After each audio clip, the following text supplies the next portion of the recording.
fly EUG. Well, unfortunately for both baseball and softball, some tough weekends down in LA. UCLA sweeping both Oregon baseball and softball. And after some hot starts to the season, a bit of a speed bump for both these teams. For the men's baseball team, the bats certainly cooled down against UCLA. And for softball, the Bruins are just a juggernaut in the Pac-12 right now. They've improved to 31-3. But the good news is plenty of games left in conference play for the men's baseball team. They are currently tied for third in the Pac-12, softball fifth, and the very competitive women's Pac-12 standings. All right, let's have a toast now, brought to you by Sylvan Ridge Winery, proud partners of the Oregon Ducks. And we're going to toast to one Devin Allen. That's right, Devin Allen, the very accomplished Olympic hurdler, All-American multi-time, also a USA Outdoor Champion. Ran at the Pro Day at Oregon not too long ago, ran a 4.35, so very impressive work for Devin Allen right there. And according to him, the plan is to try out for an NFL roster and see if someone can give the 27-year-old a chance to make his NFL dream a reality. Now, this has always been the plan for Devin. He wanted to compete in the hurdles at the Olympic level for as long as he could, and he's had a couple of injuries. Remember, this was a 5-year Olympic cycle, and so it took a little bit longer, but he is going to try and compete in the World Outdoor Track and Field Championships coming to Hayward Field this summer, and then it would be a very quick turnaround to try and make an NFL roster. But Devin, I would be the last person on earth to try and tell you not to do both. So best of luck, and I think we are all certainly pulling for Devin Allen. All right, that'll do it for this edition of Talkin' Ducks, but next week we are getting closer and closer to the spring game. We'll have more from the coaches and players as they prepare. Also, that transfer portal, as you can imagine, will always continue to heat up for men's and women's basketball. We'll check in with baseball and softball as well, too. From all of us here, appreciate you joining us, and we'll see you next time on Talkin' Ducks. Hi, I'm Dr. Andrew Warden, board-certified plastic surgeon and host of The Doctors. If you're like most people struggling with areas of stubborn, diet-resistant body fat, then it's time you call Sono Bello. I lost 2 inches here in the waist, and I lost 3.5 inches here in my hips. I can wear a little black dress. I feel sexy. I got to buy 4 brand new bikinis. I had abs after Sono Bello. Sono Bello can remove stubborn body fat permanently in just one visit. Sono Bello's board-certified surgeons use micro-laser technology to safely target and remove your diet-resistant fat cells permanently. Schedule your free, no-obligation consultation and find out how you can get $250 off instantly on your stomach, back, or even your thighs. I actually tried a bikini on, and I looked in the mirror and I thought, wow. Call 1-800-317-6051 or go to sonobello.com. You want to feel important. You want to be a part of something bigger, something that matters and can help change things. You want to feel like you belong. We know. We felt that way too, and that's why we did something about it. We are just Army National Guard soldiers. We're normal people just like you. And together, we can make a difference. Take on your legacy. Visit NationalGuard.com to find out more. Are your windows drafty, broken, or your energy bills on the rise? Champion is here to help. It's replacement window season, and we're celebrating with buy 2 windows, get 2 free at Champion. We design new windows specific to your home's needs. Then they are built in our very own factory, installed by a team of professionals, and guaranteed for a lifetime by our best-in-class warranty.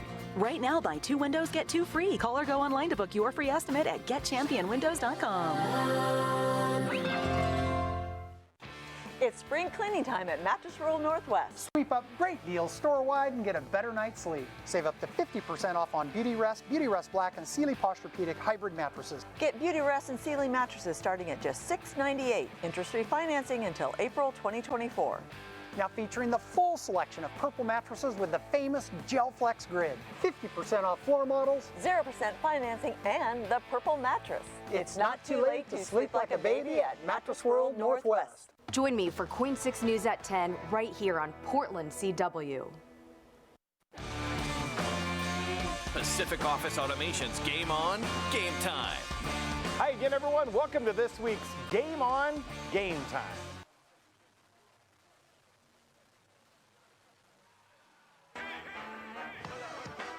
Good evening, baseball fans, and welcome to Hillsboro, Oregon for an in-state rivalry that spanned over 100 years between the Portland Pilots and the Oregon State Beavers.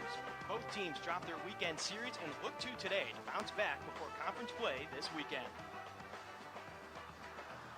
Welcome to Ron Tonkin Field, home of the Hillsboro Hops. I'm Brian Slig, joined by the coach Corey Keir, and we've got your call tonight along with A.J. McCord down on the field. All right, Corey, both these teams, they started the season out hot, but they got tripped up in the recent series over the weekend, dropping 2 of 3. Now, both these teams, they bring the energy, they bring the swagger. We should have a good one tonight. Yeah, both clubs are very well coached. Both clubs play very, very good defense, and both clubs really pitch. So expect for a great game tonight at Ron Tonkin Field. Speaking of the pitching, let's take a look at the man on the mound tonight for Portland. It's Brock Gillis, a right-handed pitcher, a transfer from the University of Washington, and he's really solidified himself as the midweek starter for the Pilots. Yeah, Brock Gillis could easily be the Friday night starter or the Saturday night starter.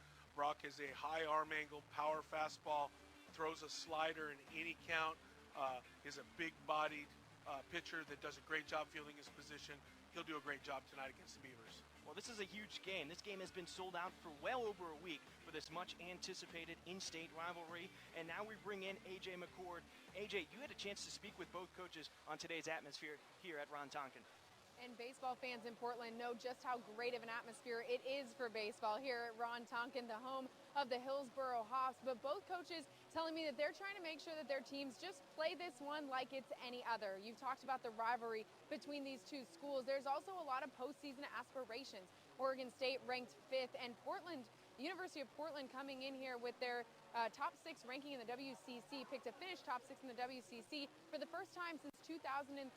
So a lot on the line, and these games really important. This game really important to both of these programs. But the pitchers, both coaches, telling me calm, cool, collected, treating it like it's any other game. All right, well, thank you, AJ. Well, go grab your snacks and your drinks and get ready for one of the oldest rivalries in the Northwest. The Pilots and Beavers' first pitch when we return on Portland CW.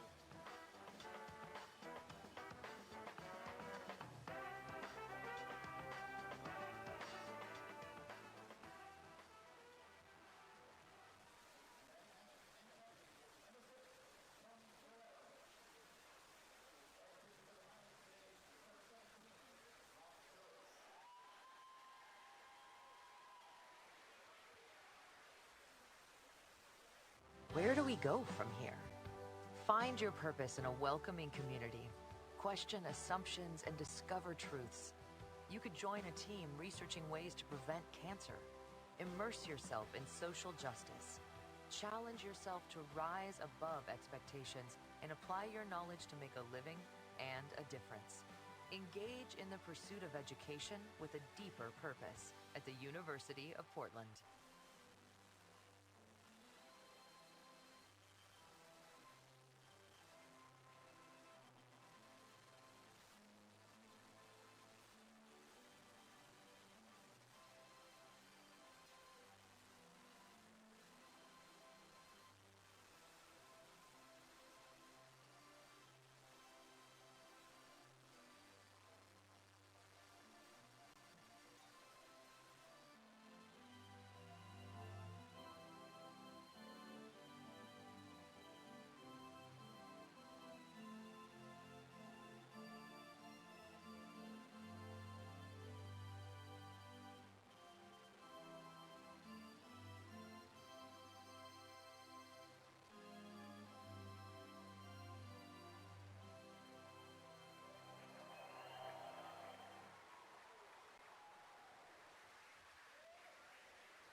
Welcome back into Ron Tonkin Field. Brian Slyke and Corey Keir with your call as we just finished up the national anthem at Ron Tonkin Field. Let's get you the starting lineup for the Oregon State Beavers. Batting leadoff will be the left fielder Wade Meckler. Travis Bazana will be the second baseman batting second. Jacob Melton batting third. He's the DH today. Garrett Forrester, the first baseman, batting fourth.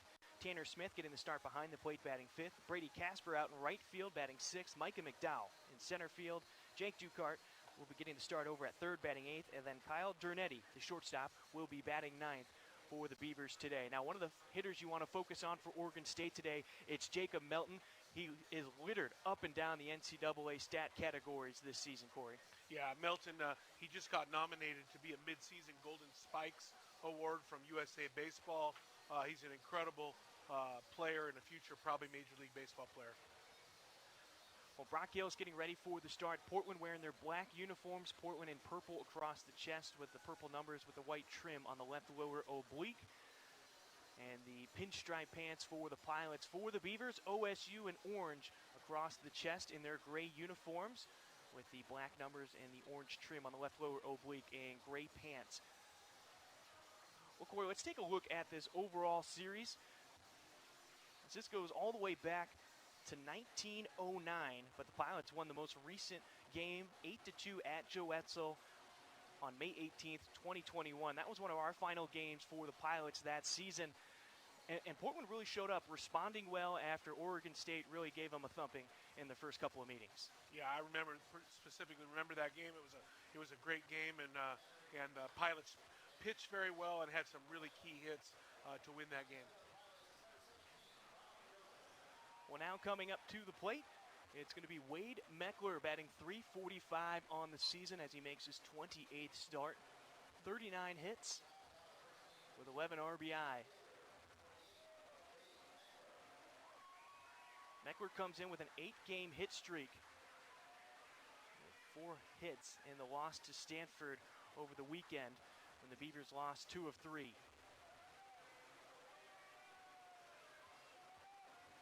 We're batting from the left side. First pitch he sees, and he singles it into left center field. Briley Knight there to cut off the ball in front of Jake Holcroft and throws it in. So a leadoff single for Wade Meckler and the Beavers. Yeah, Meckler not taking any time to get after an elevated fastball. Great player, hunts those high fastballs.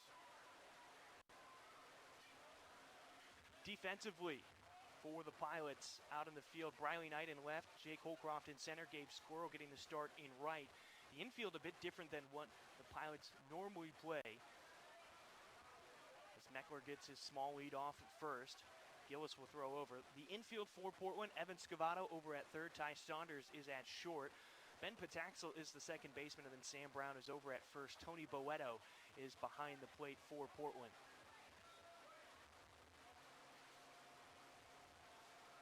Gillis peeking over his shoulder, throws back over to first.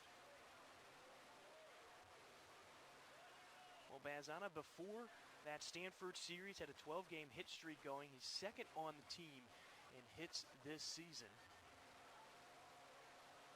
He's batting .377 with 43 hits as he swings and misses here, now behind in the count 0-1. Yeah, I got a chance to see him all summer long. I was with the Cal's Black Bears, come down and played Corvallis a few times, and he was the player of the year in the West Coast League. Incredible second baseman, and did a lot of big things for him this summer. He's not the only MVP of the West Coast League in this game today. Briley Knight also won one for the Corvallis Knights a couple summers ago. He's out in the left field for Portland at the moment as Bazana steps back into the batter's box with the 0-1 count. Scavato, the third baseman, playing on the infield grass. Bazana late on the fastball from Gillis. It's 0-2.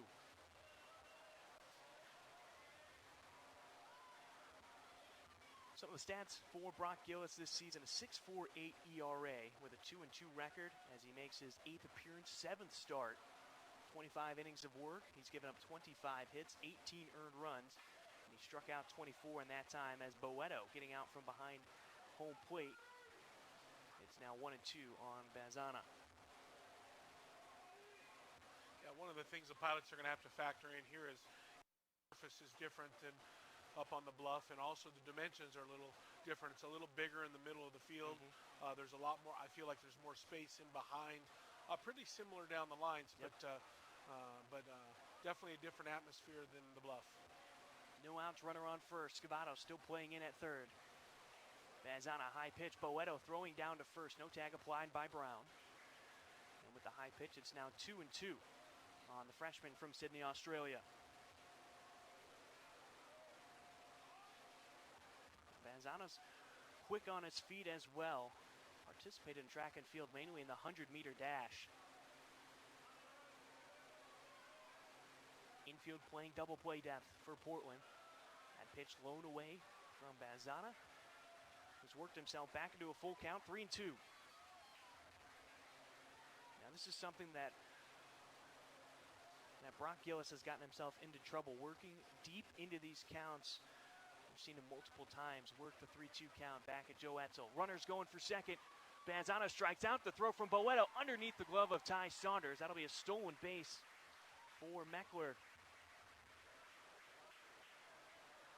So runner now in scoring position after the strikeout.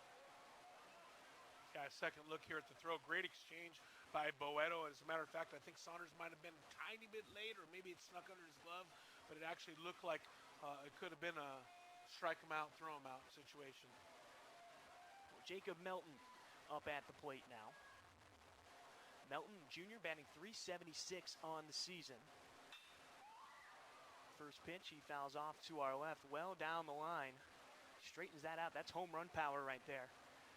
Instead, he'll start out 0-1.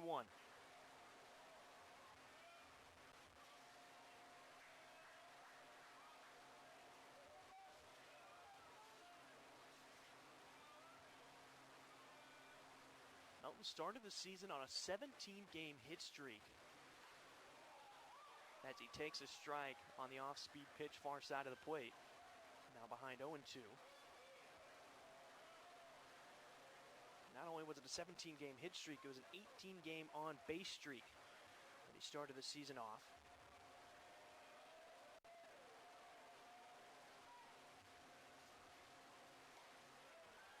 Inside above the belt for a ball. 1-2 now on Melton.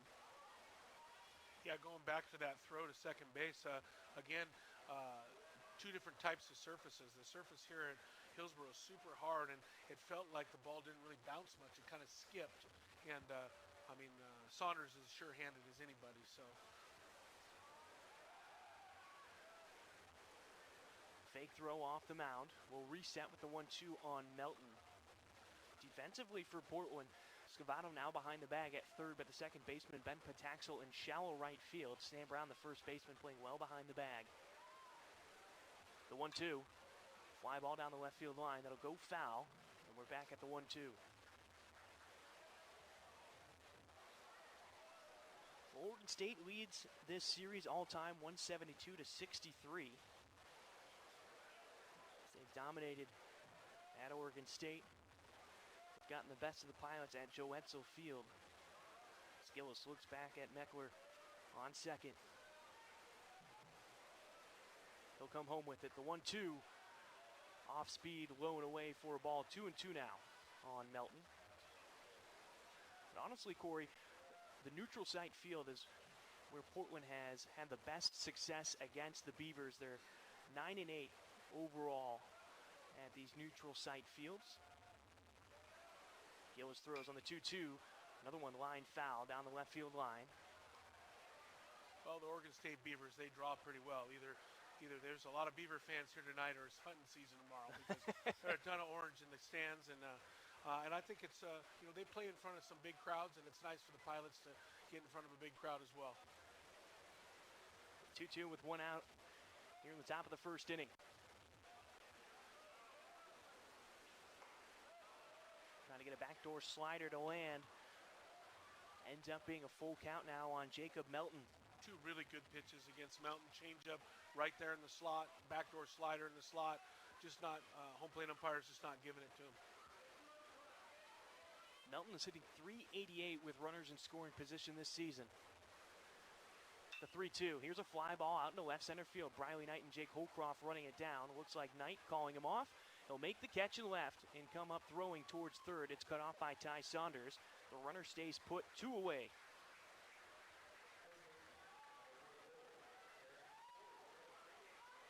Garrett Forster now comes to the plate. Sophomore from Fair Oaks, California. He's batting .277 on the season, making his 26th start, 23 hits and 19 RBI. That was 32 walks, good for second in the nation. Patient hitter up at the plate. And with how Gillis goes deep into these counts, you have to think that might fare in Forrester's favor. First pitch strike, 0-1.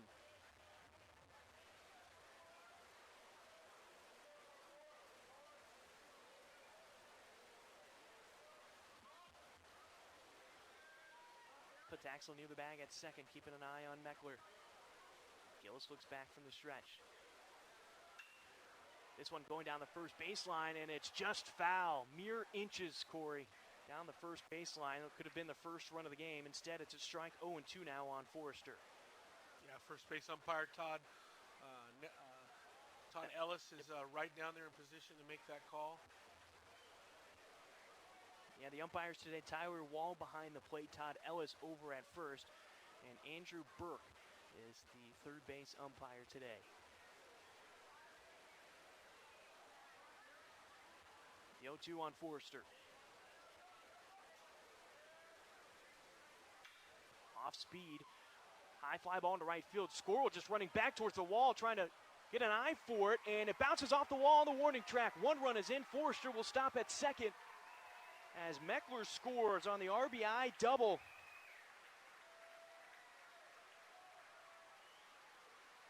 Well, it seemed like Squirrel never had an eye on it from the get-go, so he completely turned his back to the field of play, and you'll get a chance to look at it right here. Little breaking ball in the outer half, and it looks like Squirrel actually opened the wrong way. When you play right field, you want to open to the right field line because the ball is going to either go straight over you or hook to the right field line, and I think he thought it was less hit than it was. Opened towards center field, then tried the wrong way, and then just got over his head. Tanner Smith now up at the plate. He's the catcher today for the Beavers. First pitch fastball high above the letters. It's 1-0.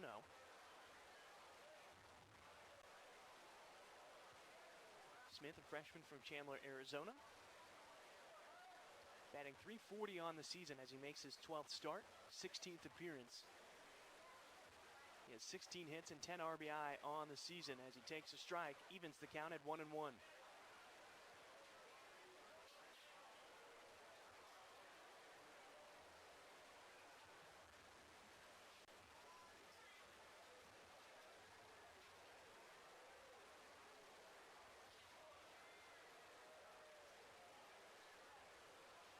Gillis looking back at the runner at second now.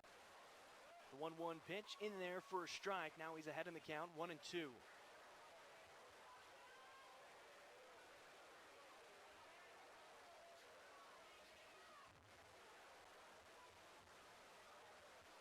Infield playing back for Portland. Pataxel keeping an eye on the runner and Forrester at second. 1-2 fastball high and away. Evens the count at 2-2. You got a big crowd out here tonight. It's also spring break for the high schools. Notice a lot of high school students wearing their baseball tops out watching a ball game here over spring break. Smith waiting on the off speed. Called the ball, full count again for Gillis on the mound.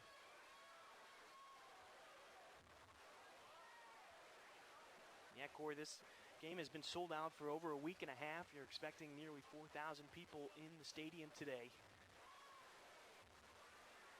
And experience that.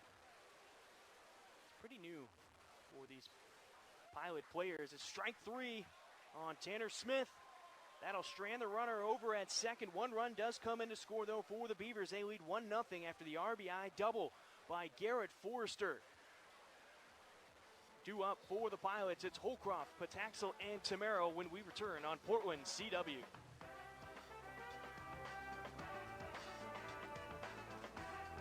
It's Next Adventure's Big Dump Sale, Winter Gear Clearance, Saturday, April 2nd through Sunday, April 10th. The season's best savings on winter gear. Save 20 to 70% in all departments. Don't miss the deals at our Sandy and Grand locations and at nextadventure.net. What does watching out for you mean? It means asking tough questions about the big issues affecting our community. What do you have to say to Portlanders who don't feel like the system is working? Holding the powerful accountable. This is our mission, and we are committed. Point 6, watching out for you.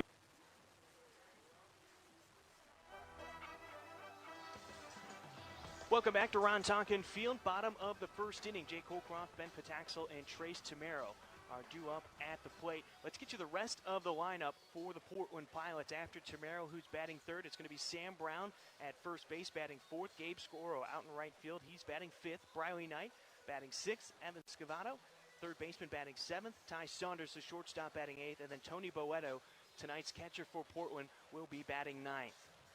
Now, we look at that Portland lineup. Sam Brown had a great series against LMU, and talking with Coach Loomis yesterday, he's rewarded him by moving him up in the lineup. He's now in that 4 spot.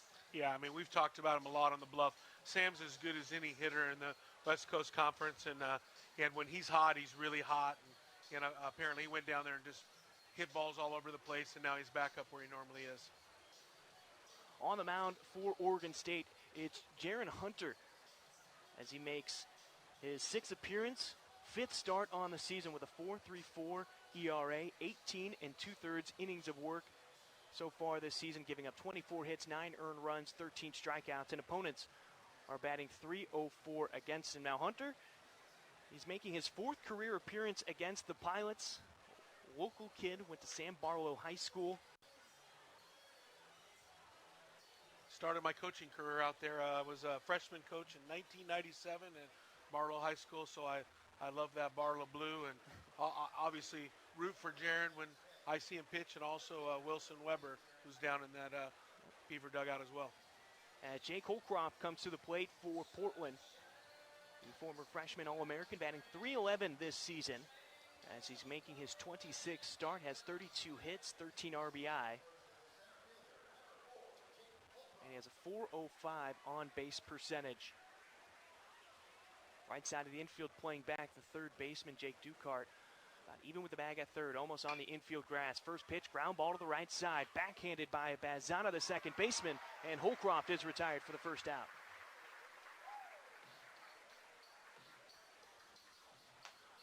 Well, we've seen the Pilots attack early multiple times this season, Corey, and Holcroft no different here. First pitch he saw from Hunter, ground ball to the right side. Yeah, looking to get a pitch early, just like the Beavers did.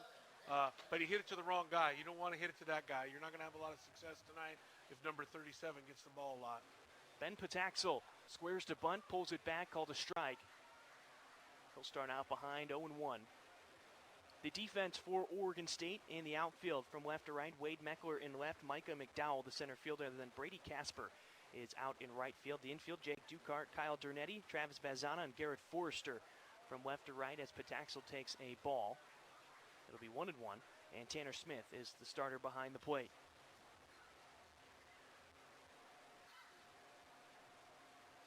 Pataxel we've normally seen over at third this season for Portland. Now over at second base for today's game as he takes a strike on the outer half of the plate. Now it's 1-2.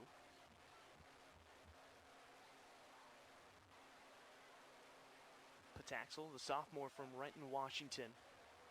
He's batting .341 on the season. 30 hits and 15 RBI. Fouls this one off of himself. We'll go back to the 1-2. Yeah, he's really putting a really great season together. You know, last year he played third base and he was such a defensive player, and he hit well, but not with the kind of numbers that he's, or with the maturity that he has this year. He's middle of the order guy and just really done a great job for the Pilots. Ground ball up the middle again. Bazana playing in the right spot. Picks it up, throws it over to Forrester, 2 away. And Bazana was already playing up towards second in the perfect spot for that ground ball from Pataxel. Now coming to the plate is Trace Tamero. Tamero's been a nice addition to the lineup after the Pilots did not have him last season as he was dealing with an injury, but started out blistering hot in that 2020 COVID season, had 7 home runs in the first 16 games before that season was canceled. Ground ball up the middle, fielded by the shortstop Kyle Dernetti behind the bag at second, and a quick 1-2-3 inning for the Pilots as they go down in order. When we return in the second, Casper, McDowell, and Ducart coming to the plate for the Beavers on Portland CW.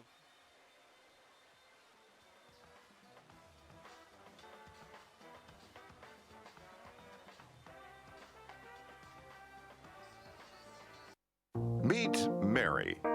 Mary's a Grover shopper who enjoys the ease and friendliness of shopping at her nearby Grover location. Products are well displayed and easy to find. Questions or problems? Grover employees are eager to help. If this sounds like the kind of store you'd like to shop for your plumbing and electrical supplies, welcome aboard. Grover Electric and Plumbing. We'd be proud to have you call it your store. For a Grover location near you, visit groverelectric.com. Let's unlock the possibilities. Create a place to thrive. To get your game face on. Flex your green thumb. Ace your tomorrow. Slay the bonus room. Tap into the equity of your home with a cash-out refinance from PennyMac. The mortgage lender over 4 million homeowners have relied on. PennyMac. Greatness lives here.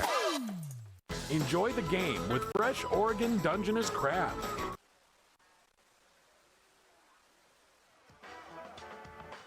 Welcome back to Ron Tonkin Field, top of the second inning, and the Oregon State Beavers have a 1-0 lead thanks to an RBI double by Garrett Forster in the first inning. Brady Casper is up at the plate for the Beavers to start this second inning. Brock Gillis back out on the mound. First pitch to Casper inside for a ball. He'll start out 1-0. Casper, sophomore from Mission Viejo, California. Batting .300 on the season, only making his second start. That's fouled off into the glove of Boeto. It'll be 1-1. Only 3 hits on the season so far, but he's driven in 3 RBI as well as the defense plays back for Portland. Gillis working from the stretch. The 1-1 above the knees on the inner half of the plate for a strike. 1-2 now on Casper.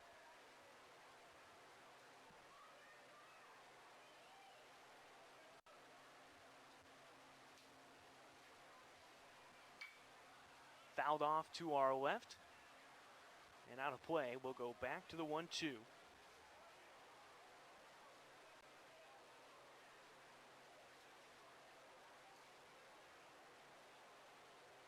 Casper only played in 8 games last season, starting 4 of those, hitting .200 during that time.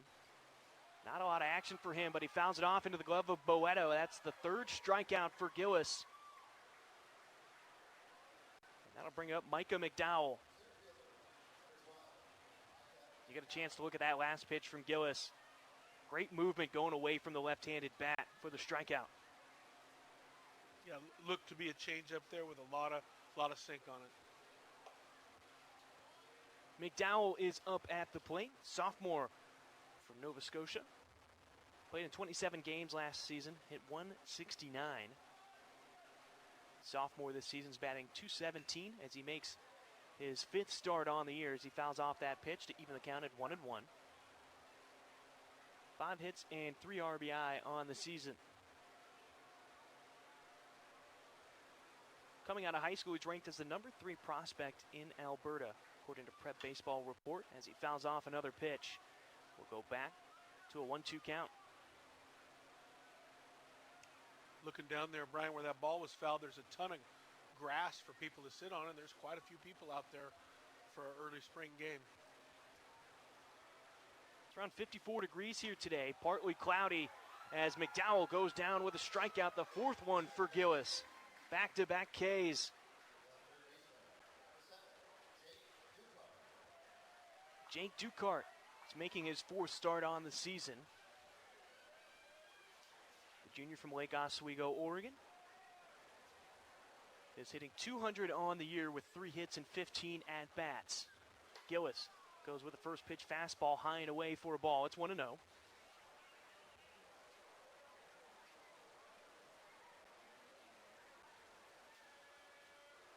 Right side of the infield playing back. Well hit ball into right field. Scoro dropping back, and he's made enough room to make the catch out in right field. So 1-2-3 inning for Gillis on the mound. As we head to the bottom of the second inning, due up for the Pilots, it's Brown, Scoro, and Knight when we return on Portland CW.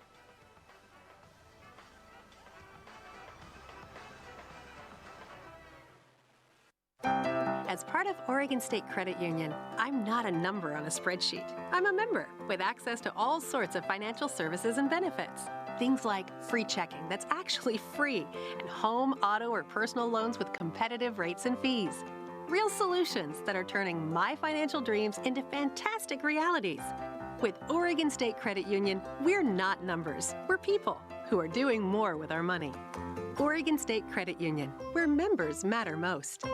I just told Jen this morning I wanted to be a pro bowler. You were born to bowl. When you came out of the womb, I bet 10 doctors fell down.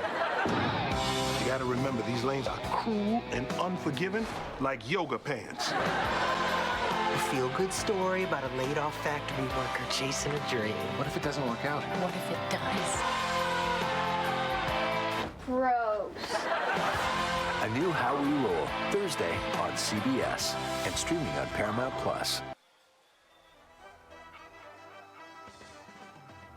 Welcome back to Ron Tonkin Field. Brian Slyke, Corey here with your call as the Beavers hold on to their 1-0 lead. Portland coming to the plate with Sam Brown leading things off. And Brown had a terrific weekend down at LMU. Despite the Pilots losing 2 of 3, Brown's bat woke up. Had a couple of home runs that kept Portland in it throughout the series. And he was rewarded. He was down near the bottom of the lineup during that series, and now he's into the 4-hole as a reward. Yeah, we talked about it a little bit earlier that Sam's a little bit of a streaky hitter, and when he gets going, stay out of his way.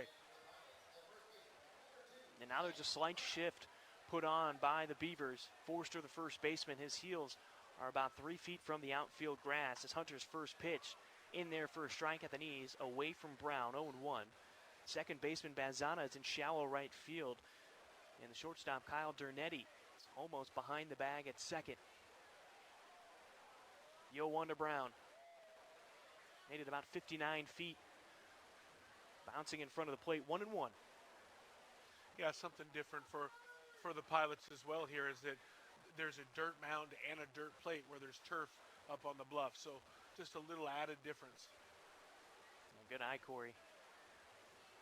Here's the throw from Hunter to Brown. Inside. Smith unable to frame it for a strike. 2-1 on Sam Brown. Brown's batting .263 on the season with a team high 5 home runs and 20 RBI. As he makes his 23rd start on the season. 2-1. Brown, ground ball right towards second. Perfectly played by Dernetti and an easy out. Well, 4 batters and 4 groundouts for the Pilots to start off this game. As Gabe Scoro now comes to the plate, starting in right field for Portland.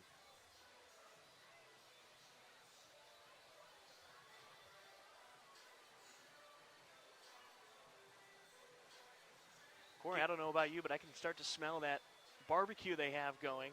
It was heavy hot dog smell, now it's heavy baked bean smell. Yep. All the ballpark food here at Ron Tonkin Field. Scoro takes a first pitch strike away from the right-handed bat. It's 0-1. Scoro, senior from Portland, Oregon. Lincoln High School. Hitting .310 on the season, 22 hits. As he makes his 19th start on the off-speed, falls behind 0-2. And Corey, you could talk about this, in that San Francisco series, he was really barreling up the ball. Then even at LMU this past weekend, he had a couple of doubles and a triple. He's seen the ball well at the plate.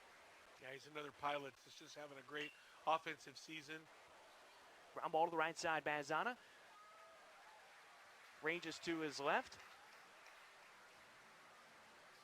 And now we throw it down to A.J. McCord. A.J., you had a chance to talk with Coach Loomis about how the Pilots can win today at Ron Tonkin. And they really do want to make sure that their presence is felt today against the 5th-ranked team in the country. We talked about their aspirations for the postseason. And Coach Loomis telling me today that they have to do things right on the defensive side. Today they have to play their game. They have to have some timely hits, which of course right now would be a great time to have such a hit.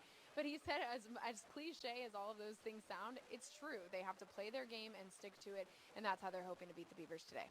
Great stuff. Thank you, A.J. In fact, Coach Loomis is over in the third base coach's box today for Portland. Pitch to Briley Knight in there for a strike. Will even the count at 1-1. A couple of the coaches are dealing with COVID protocols. So Loomis is manning the third base coach's box. Bazana again in shallow right field with the left-handed bat of Briley Knight. Fouls it off into the netting behind home plate, 1-2.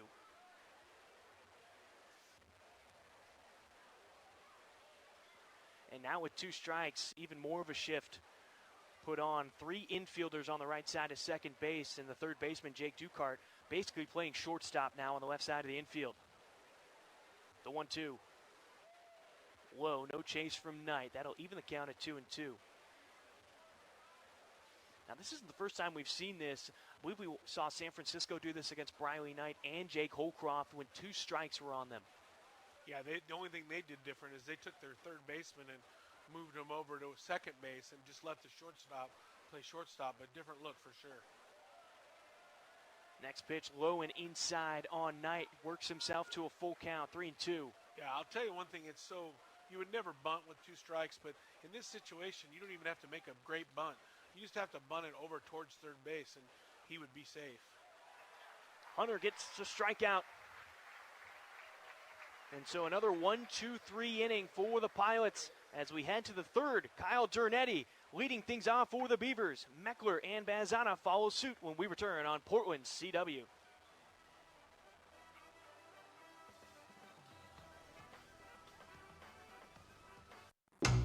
What makes best reviews the best reviews? They have an unbiased team that researches products in real-world situations to give reliable recommendations on pretty much everything. Call that a plasma sword? So you can be confident that whatever you're buying is right for you, no matter what life throws at it. Like your daughter Clementine, for example. For the best reviews, go to bestreviews.com. Seriously, before you buy anything, ever. It's Next Adventure's Big Dump Sale, Winter Gear Clearance, Saturday, April 2nd through Sunday, April 10th. The season's best savings on winter gear. Save 20 to 70% in all departments. Don't miss the deals at our Sandy and Grand locations and at nextadventure.net. Are your windows drafty, broken, or your energy bills on the rise? The Champion family is here to help you stay comfortable in your home all year long.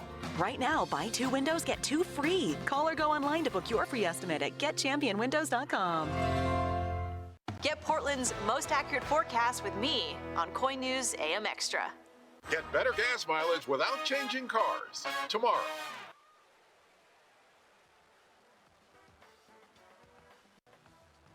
Welcome back to Ron Tonkin Field. Top of the third inning, Kyle Dernetti is up at the plate.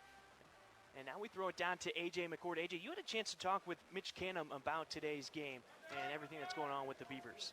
That's right. Of course, you guys talked about the series against Stanford over the weekend for Oregon State. And before the Beavers left Corvallis for the hour-and-a-half drive north to Ron Tonkin Field, Mitch Canham calling a meeting, and he talked more about how he wanted to shift this team's perspective. We always talk about winning every game, but he wants his team to shift their perspective to winning every inning, and even further, to winning every single pitch. And he says he's going to personally track how they win every inning, or if they'd win every single inning. And that doesn't just mean the score, you guys. That means how are they responding to failure? How is their effort? How is their attitude? Those are the perspective shifts that Mitch says he's trying to get his players to shift to, because in college, they have so much energy. They have to control it, and by focusing in on every pitch, every inning, that's how he's trying to get his players to do that. Fantastic stuff, AJ. Thank you very much. Corey, that's something you and I have talked about a lot on the broadcast for the Pilots this season, is winning the half inning or winning the full inning, and you're not necessarily trying to make up all the runs in a single spot. Yeah, it's very important to try to win innings and then also to compartmentalize the mistakes. You know, if you give up a 3-run inning, then you're going to come back and try to minimize damage and maybe get 1 or 2 runs back. But then the next inning, you're trying to win that inning. So usually if you look at a scoreboard, the team that wins the most innings is usually the one that won the game. Well, the Beavers leading 1-0 right now as Kyle Dernetti is up at the plate with a 2-2 count going up against Brock Gillis. Infield at their normal depth for Portland as this ball fouled off by Dernetti. Yeah, I think it's really important as a coach to always challenge your ball club to play against the game of baseball instead of the team. A lot of times, you know, obviously the Beavers are coming to town. They're ranked top 5 in the country. You don't want to get hung up on, well, they're the Beavers and they're top 5 in the country. You just want to play the game of baseball and see what happens. Ball hitting the 5-hole. Saunders backhands it, and the short hop over to Brown. He picks it for the out. 1 away to start off the third. Yeah.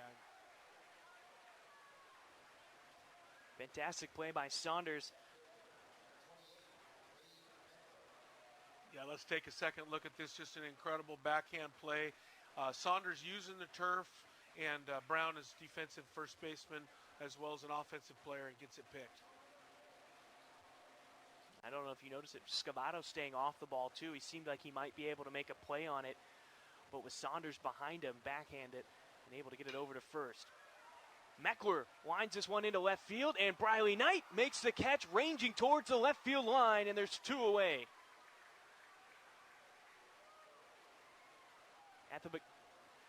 At the beginning of the season, Corey, you had Holcroft and Briley Knight. You knew they were going to man the outfield. Now they switched spots from last season, but you see the speed of Briley Knight pays off there in left field. Travis Bazzana steps to the plate, 0 for 1 today with a strikeout in the first inning.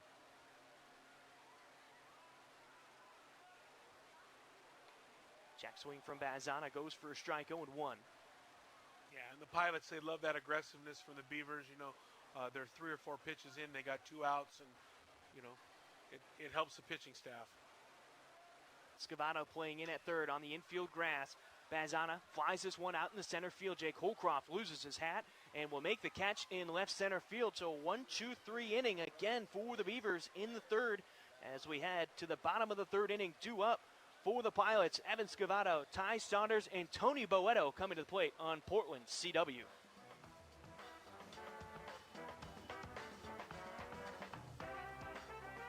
What can Sono Bello do for you? How about a new shape? Oh my gosh, I'm so happy. I just put this dress on that I haven't worn in over 10 years. New confidence. I can see a huge difference. Look at this. New you. I can wear a little black dress. I feel sexy. With Sono Bello, you can remove stubborn body fat permanently in just one visit. Don't wait a moment longer to reveal the new you. Schedule your free, no-obligation consultation with Sono Bello, America's #1 cosmetic surgery specialist, and find out how you can get $250 off. Sono Bello uses Tri-Sculpt micro-laser liposuction to remove your diet-resistant fat cells permanently for incredible transformations in just one visit. I have one big regret. I didn't go sooner. Call 1-888-561-5795 or go to sonobello.com.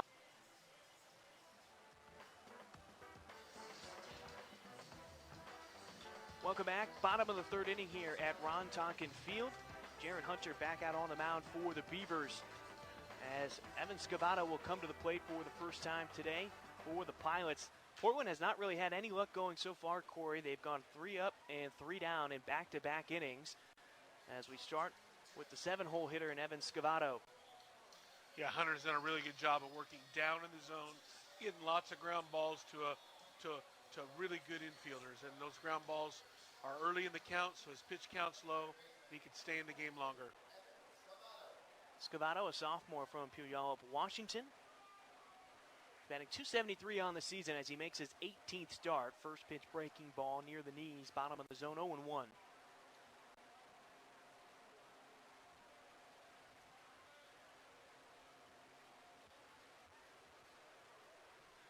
Hunter getting set from the stretch, first base side of the rubber. The 0-1 on Scavato finds its way into the zone for a strike. It's now 0-2.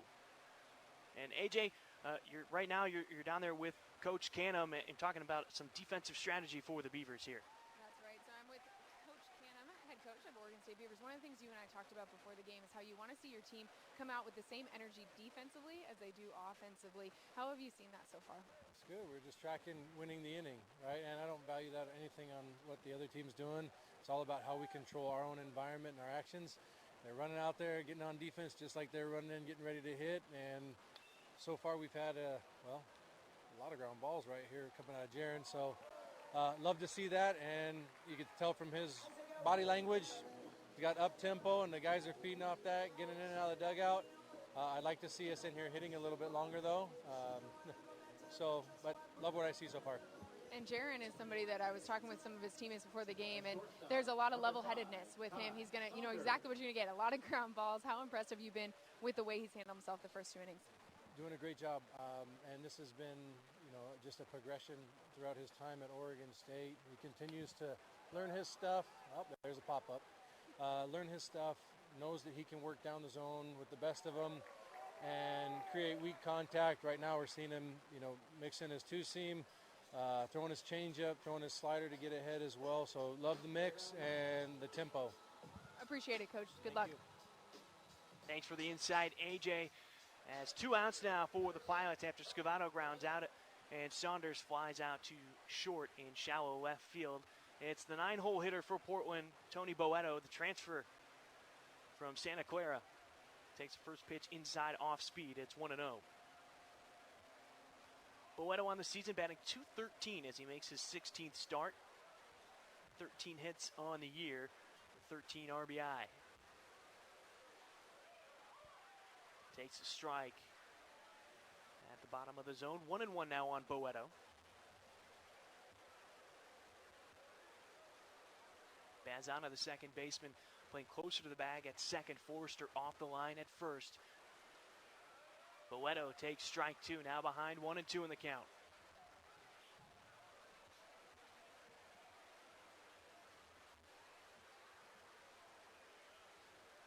More and more fans continue to enter the park here at Ron Tonkin Field. Boeto lays off the pitch that ends up at the backstop, 2-2.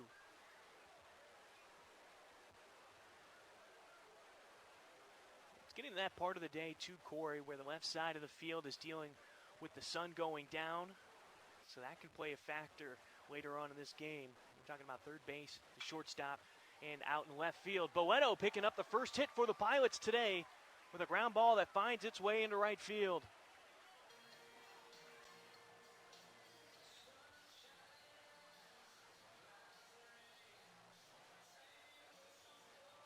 As Jake Holcroft now comes to the plate. We'll get a second look here. Wasn't even really a great pitch, but Boeto just fought it off, kind of hit it where it was at. It was down and away, and he just slashed one over into right field and got a hit for the Pilots.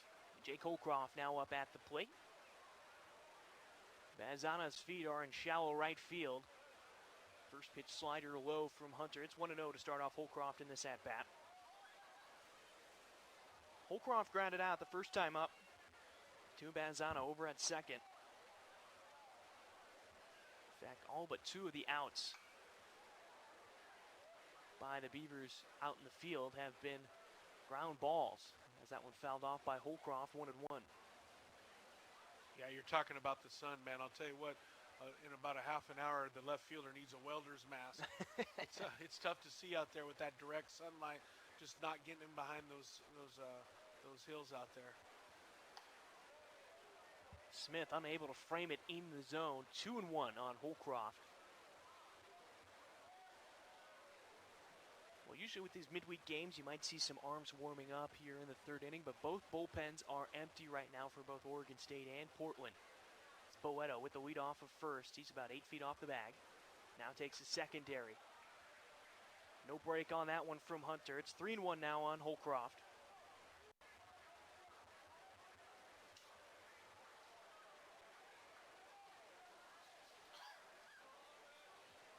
Jaren Hunter, again, making his 4th career appearance against the Pilots as he throws over to first. Boeto back safely. He pitched in 3 games back in 2021, totaling 4 innings, striking out 4 and allowing only 3 hits against the Pilots.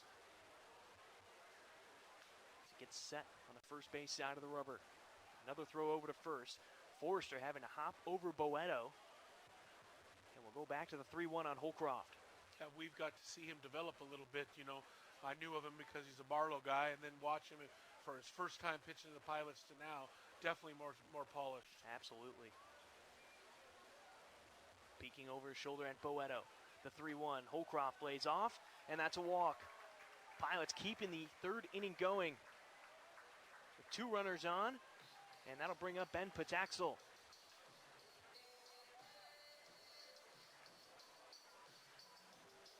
Pataxel leading this Pilots club in qualified hitting.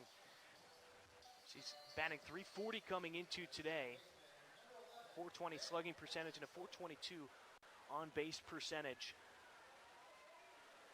And talking with Coach Loomis before today's game, he talked about the on base percentage dictates a lot of where you end up in this batting order as Pataxel takes strike 1. It's now 0-1. A bit analytically driven, but more on the on-base percentage side of things. and how Loomis decides the lineup that he puts out there.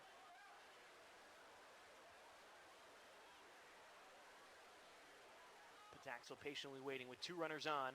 Ground ball down the third baseline. It goes foul. Backhanded by Ducart in foul territory. 0-2 on Pataxel.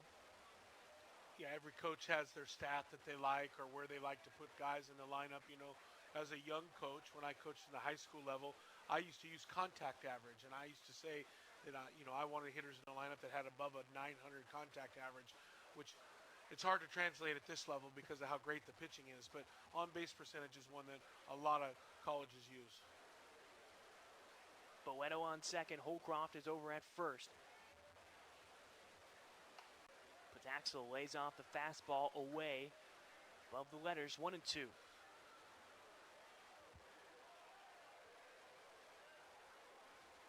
Coach Loomis was a player at the University of Portland. In fact, he still holds the career record for batting average for the Pilots at .376, so he knows a bit about getting on base. Pataxel again laying off the pitch, now 2-2. As he gets back even with the count. Oregon State with a 1-0 lead after an RBI double by Garrett Forrester in the first inning, scored Wade Meckler.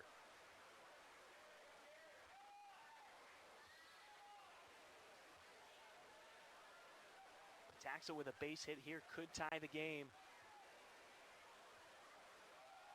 No chase on the low pitch away. Full count now for Pataxel after being behind 0-2. Yeah, great job by Holcroft and Boeto. Boeto just finding a way. Holcroft getting on base, putting quality at bat, and now a quality at bat by Pataxel. Chance to score a run for the Pilots. Runners will be moving with a full count, 2 outs. And Pataxel goes down with a strikeout, ending the chance for the Pilots in the third. Hunter gets out of the jam. As Jaren Hunter picks up his second strikeout on the day, we head to the fourth. Melton, Forrester, Smith coming to the plate for the Beavers on Portland CW. You want to feel important, to be a part of something bigger, something that matters and can help change things. We know.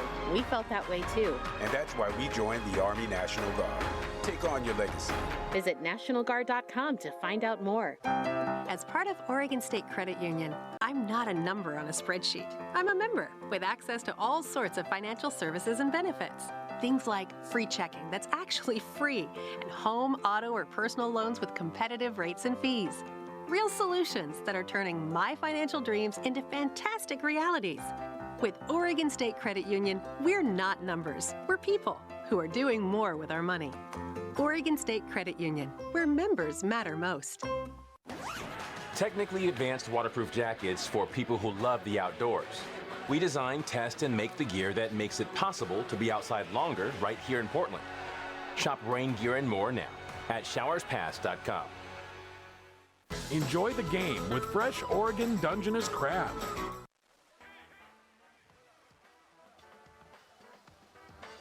We welcome you back to Ron Tonkin Field for our game between the Portland Pilots and the Oregon State Beavers. Look at the upcoming schedule for the Portland Pilots. They're back home at Joe Edsel Field this weekend with a series against San Diego on the 8th, 9th, and 10th, 6 p.m. for those first 2 games, and then 1 p.m. on the Sunday game on the 10th. And then they go up to Spokane, taking on Gonzaga the 14th, 15th, and 16th, and what will be a tough contest for the Pilots. The Bulldogs are always so tough. Another top 25 team that the Pilots will have to go up against this season. Well, Brock Gillis back out on the mound for the Pilots to start this 4th inning as Jacob Melton is up at the plate. Melton is 0 for 1 today with a fly out into left field to Briley Knight. Now, did I hear you say that Sunday game was at 1 o'clock, not 7 o'clock? Correct. That's good because 7 o'clock's past my bedtime. I'm going to tell you right now, I can't make that game. And you know what? God forbid that we have an extra inning game that night, too. The Beavers played a couple extra inning games this past weekend against Stanford. They were able to win one. Unfortunately, they lost a tough one as well. And, of course, the Pilots, they lost 2 of 3 this past weekend as Melton goes down with a strike on the first pitch. 0-1 against Loyola Marymount, but in San Francisco they went 14 innings, basically a doubleheader on that Saturday game that the Pilots lost 4-3. Yeah, and the tough part about that it was a 1 o'clock start, I think, and the coaching staff told their wives. Fly ball into the outfield, Scoro and Holcroft. Now it's Holcroft in center, and he will make the catch. Allowed out by Melton, one away. Coach, the staff, me, you, we all told our wives, hey, we'll see you at 5 for dinner. 14, it was 5:30, and I'm texting my wife, we're still playing. So. Yeah, we were supposed to go out to dinner that night, and we ended up just canceling plans. Got me in big trouble. As Garrett Forrester comes to the plate. The RBI double that he hit in the first inning is the difference so far in today's game. And the Beavers 1-0 lead. Takes a first pitch strike from Gillis, 0-1. Well, Coach Loomis took over the program for Portland back in 2016. The next pitch from Gillis, high above the letters. It'll be 1-1. Now, when he took over, there was a 24-game win streak for the Beavers. The Beavers won the first game that Loomis coached against them. So they had a 25-game hit streak 25-game win streak that ended back in 2016 as Forrester flies into right field. Gabe Scoro's coming in, and he will make the catch. 2 away.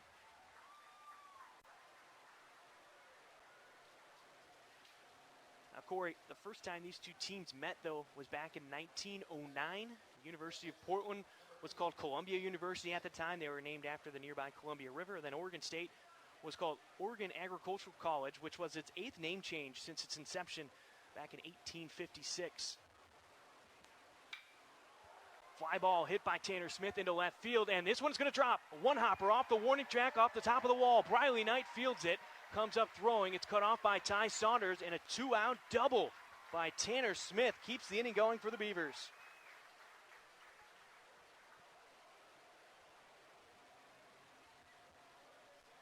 Just a well-hit ball that extra corner spot in the outfield, Corey. That's not something they're used to seeing at Joe Etzel Field, and that extra area leads to a double for Oregon State.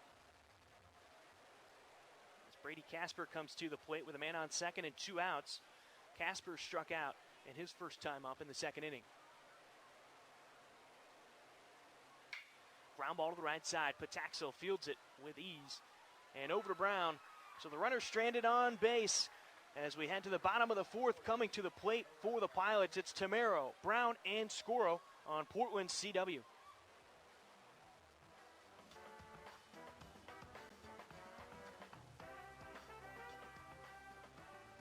It's Next Adventure's Big Dump Sale, Winter Gear Clearance, Saturday, April 2nd through Sunday, April 10th. The season's best savings on winter gear. Save 20 to 70% in all departments. Don't miss the deals at our Sandy and Grand locations and at nextadventure.net. Say hi to Fred. Fred's a Grover shopper, handy with plumbing and electrical projects. For Fred, Grover is the perfect size with a store layout that provides multiple choices where it matters. Questions? The Grover staff always seems to have an answer. If this sounds like the kind of store you'd like to shop for your plumbing and electrical supplies, welcome aboard. Grover Electric and Plumbing. We'd be proud to have you call it your store. For a Grover location near you, visit groverelectric.com. What does watching out for you mean? It means asking tough questions about the big issues affecting our community. What do you have to say to Portlanders who don't feel like the system is working? Holding the powerful accountable. This is our mission, and we are committed. Coin 6, watching out for you.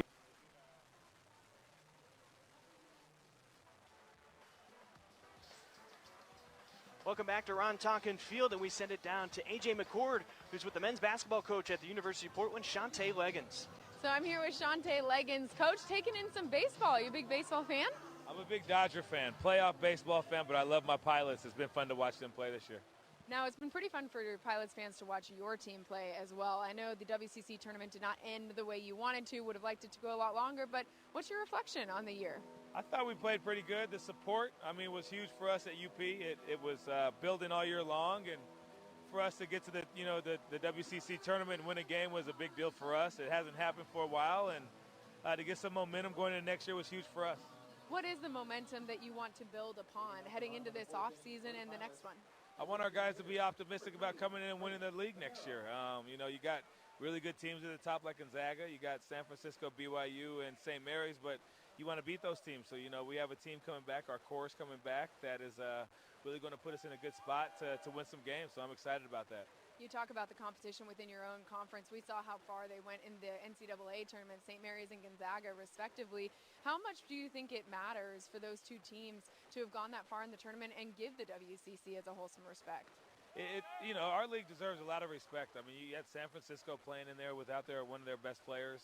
Obviously, how good, you know, Gonzaga's been over the years, and then St. Mary's is just always good. And so, you know, as you're putting teams into the tournament, you know, we're hoping that at some point it's a 4-bid league, and you know your top 4 teams can go in there and compete against anybody because you have the best team in the country year in year out in your league. So it's giving you a lot of, you know, like I said, it gives you it lets you believe that you can go in there and win some games. And so trying to get into the tournament is huge for us, and watching their success was really big too. Awesome. Thank you so much for your time, Coach. Enjoy the game and not actually having to coach, but just taking in the game. Yeah, not knowing too much about a sport is pretty cool, and so. Being able to watch Coach Loomis do his thing has been awesome. So, you know, I'm really excited about the rest of this game. Awesome. Thank you, Coach. Thank you. Go Pilots. Thank you, AJ. And as Tamero goes down with a strikeout, get another look at it right here. And another down ball away from Tamero. And Corey, I don't know how much basketball you're able to watch on the Bluff this season, but Coach Leggins changing the culture on the Bluff, and not only did he pick up that WCC win as Brown swings and misses on the first pitch, he's behind 0-1, but he picked up the first postseason win in program history, and he certainly has the Pilots on the right track going forward. Yeah, I didn't get a chance to watch a lot, but I heard a few, and I hear they got a good basketball announcer over there. Quick blowing smoke over there, Corey. Here's the 1-1 now after Brown takes the ball.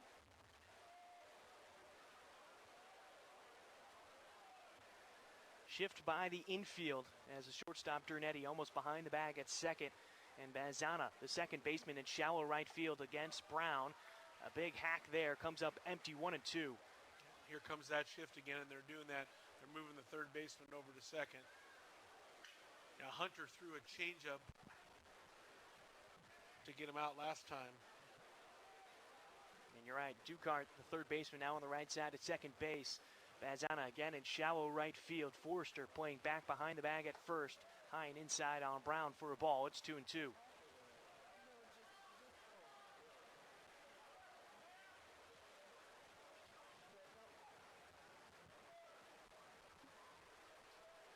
Even count.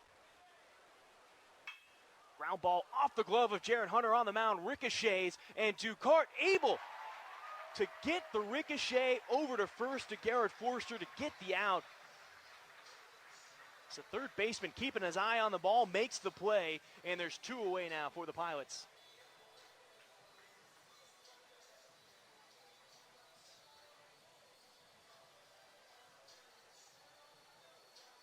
But yeah, great play right there. And it broke my ricochet rule. Remember that balls only ricochet to the left. That time it went to the right. It went to the right. That's the second one we've seen this season where the ricochet has gone to the right. As Gabe Scoro comes up to the plate. Or our right, if you will. Yeah. But generally a ball hit off the pitcher ends up, for some reason, towards third base or towards shortstop. Remember, as a young coach, I used to tell my third baseman to always charge on a ball that gets hit off the pitcher because it's going to be there. Now, how do you write that one down in the scorebook? 1-5-3 for a single out? Yeah. Get the assist on that one? You got to write ricochet. It's the word of the year for us. The 1-1 as Scoro takes ball 2. It's now 2-1. Now we like to have fun with that. Forster off the line at first. Banzana closer to the bag at second. Inside on Scoro, no movement for a ball. Now 3-1. Scoro's last time up, grounded out to Banzana over at second. Pilots looking for a small rally with 2 outs. Scoro fights off the pitch into the netting behind home plate. Full count now.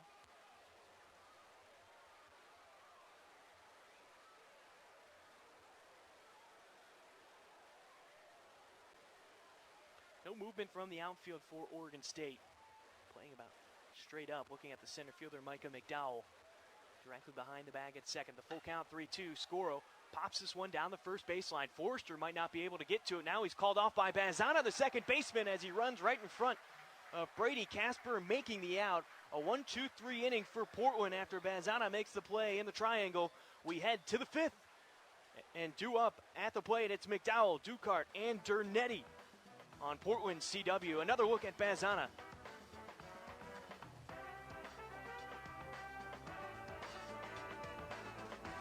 I'm so glad sauce and loaded fries are back. Yeah, I really miss this. I've missed us. To my fries and to my guys. My $3 triple cheese and bacon sauced and loaded fries. Order on the Jack app today. At Pacific Office Automation, we don't make technology, we make technology work. As the largest independent dealer of office technology and equipment in the U.S., we help businesses thrive and win by helping you find your total office solution for copiers and printers, managed IT and cloud services, telephone systems, data security, and more. Experience our uncommon commitment to customer service at PacificOffice.com. We make technology work.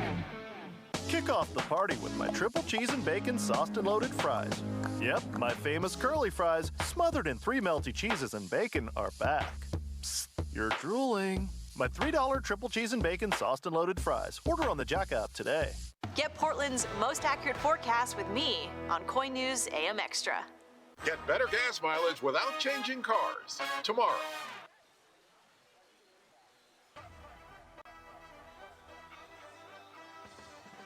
It's baseball in Hillsboro, Oregon. Welcome back to Ron Tonkin Field as the Portland Pilots trail the Oregon State Beavers 1-0. As we start the top of the fifth inning, Brock Gillis back out on the mound as Micah McDowell steps to the plate for his second plate appearance. McDowell takes a breaking ball from Gillis for a strike, 0-1. Looked like the Beavers ran some arms out to that bullpen out there in center field. High and inside. Just getting out of the way of that one was McDowell, so it'll be 1-1. Yeah, one thing I noticed. See high up near the letters, almost at the shoulders. Fly ball into left field. Briley Knight trotting back, gets behind it, and will make the catch in front of the warning track. One away to start off the fifth. Yeah, one thing I noticed about Hunter that inning, he worked a lot faster than he was working in innings before, and he was behind a lot of hitters. I feel like he might be getting a little bit fatigued. I don't know what the longest amount of innings he normally pitches is, but he should be getting pretty close to what he normally does. Well, no arm up and throwing currently for Oregon State as a shift put on, or a new defensive alignment, I should say, for Portland as a first pitch ball to Ducart. It's 1-0. Pataxel in shallow right field, and then Sam Brown, the first baseman. Heels are near the outfield grass. Off speed from Gillis, away and high. It's now 2-0.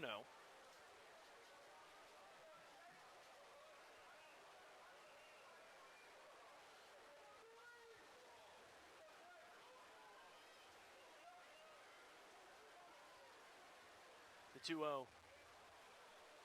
Ground ball to the left side, backhanded by Ty Saunders at short, and throws it over to Brown in time to get the out. 2 away for the Beavers in the fifth.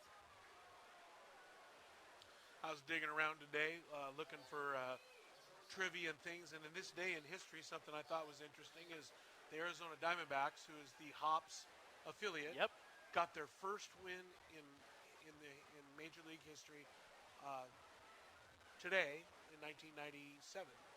98. They beat the Giants 3-2 after starting out the season 0-5 as Dernetti takes a first pitch strike. It's 0-1. Well, if Hunter comes back out for the fifth inning, he will tie his longest outing if he gets all the way through the fifth inning. He went 5 against Nevada, and he went 5 against Seattle in his last 2 outings. I'm starting to notice a little bit of fatigue, and you can see that sometimes pitchers change their pace when they get fatigued. Most of them slow down when they get tired, but some guys will speed up, and I thought that his pace wasn't as good as some of the early innings. So Dernetti Fouls this one off of himself, so 0-2. Well, Corey, you named one of the teams that won their first ever franchise game on this date. Could you name the other one? Relatively newer team. Dernetti fouls this one down the first baseline. Scoro towards the wall, and he makes the catch. Wow. Did he make that catch? Yes, he did. Going into the stands, and that's the final out of the inning. Terrific effort by Gabe Scoro, almost going into the stands, ranging towards the line, makes the catch in a 1-2-3 inning for the Beavers. We head to the bottom of the fifth inning. It's Knight, Scavato, and Saunders coming to the plate for Portland when we return on KRCW.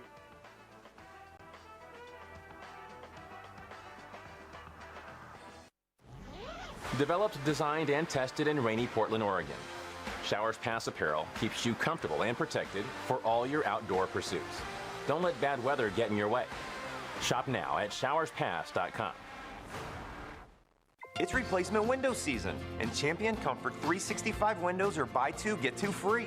When I think Champion, I think quality, I think service, and I think customer satisfaction. Buy two, get two free. Call or go online at getchampionwindows.com. This is a once-in-a-lifetime opportunity. I can't believe I get to share with my dad. I'm not a dancer, but I'll do my best not to let her down. My dad hurt himself. He came by my side. Dad, you got this. Come on, get up.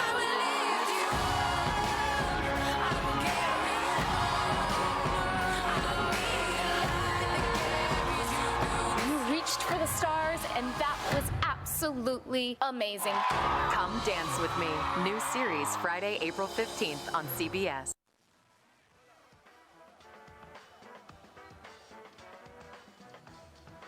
Welcome back to Ron Tonkin Field as we start the bottom of the fifth inning. Jaren Hunter back out for possibly a fifth inning of work. It would tie his longest outing of the season if he can get through this fifth inning. Briley Knight leading things off for the Pilots. He's 0 for 1 today with a strikeout. On the season, though, batting .253 with 19 hits.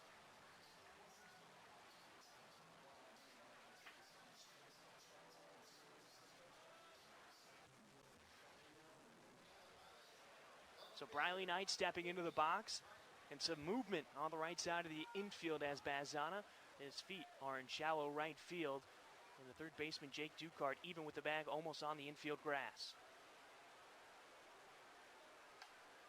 Knight taking a first pitch ball, fastball. About belt high in the right-handed batter's box, though, 1-0. Knight, a transfer from the University of Utah. Made his presence known in his first season on the Bluff last year. As he takes a strike, evens the count at 1-1.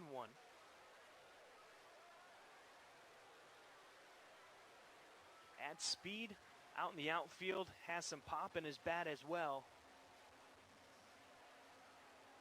He has 4 home runs, which is second on the team as he takes a ball. It's now 2-1. Yeah, he plays with his hair on fire. He's a very fun player to watch. He'll hustle double with the best of them. You hit a ball and you don't get to it quick in the outfield, he'll steal that extra 90 feet from you. He makes a lot of plays, and he has some crazy juice in his bat. Every once in a while, you'll see it, just a ball go forever. There's a line drive into right field. It's caught by Brady Casper. So Knight is retired for the first out in the fifth inning. Tell you what, I was pretty impressed by that catch by Scoro down there. A lot of guys would have slid into that wall, and he came into that wall pretty hard. Now, luckily, it's padded, but he caught that ball 5 feet.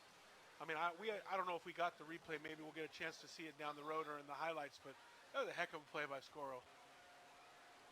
Yeah, the momentum just taking him into the stands as Scavato swings and makes contact, a capper ball that goes foul behind the plate. It'll be 0-1.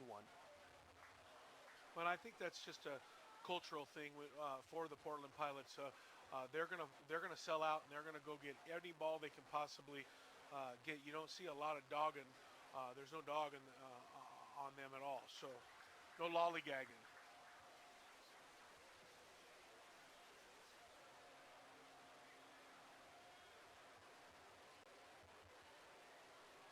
Scavato with an 0-2 count. 0 for 1 today, grounded out to the shortstop, Kyle Dernetti. No chase on a ball that ends up in the dirt, blocked by the catcher, Tanner Smith. It'll be 1-2. Now, Corey, before we went to break, gave you a small bit of trivia right there. Who was the second team to win their first ever game as a franchise on this date? I'm going to say the Florida Marlins. You'd be correct. 1993, the Florida Marlins picked up their first win in franchise history as Scavato takes the ball. It's now 2-2. I was fortunate enough to be a part-time scout for the Marlins for 6 years, worked for great people, Gabe Sandy, local pro scout. Full count now, 3-2. Now for a point, could you tell me who went 4 for 4 that day and immediately became a crowd favorite, earning the nickname Mr. Marlin? Oh, for the Marlins? Oh, boy. Scavato, ground ball to the left side, fielded by Dernetti at short. High throw, Forrester handles it, and there's 2 away. Starts with a C. He was there, he was, is it out? It's on the tip of your tongue. I know who he is. I can visualize him. He played there and won a championship with them. I think he was there for the championship, but it starts with a C, and I can't remember his name. Jeff Conine. Jeff Conine, absolutely. Ty Saunders steps to the plate with 2 outs.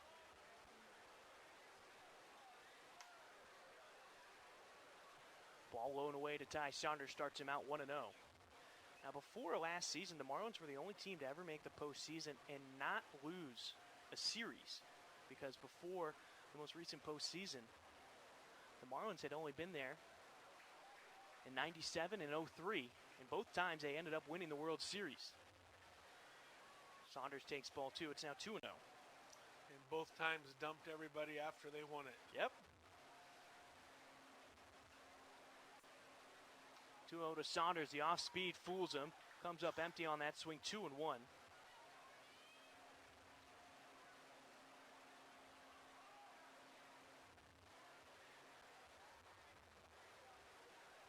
Right side of the infield, playing back again against Ty Saunders.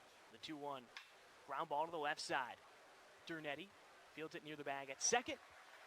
And a 1-2-3 inning for Portland in the 5th. A fly out and a couple of ground outs over to short. 3 up and 3 down. We head to the 6th inning. Top of the lineup coming to the plate for the Beavers. Meckler, Bazana, and Melton when we return on Portland CW.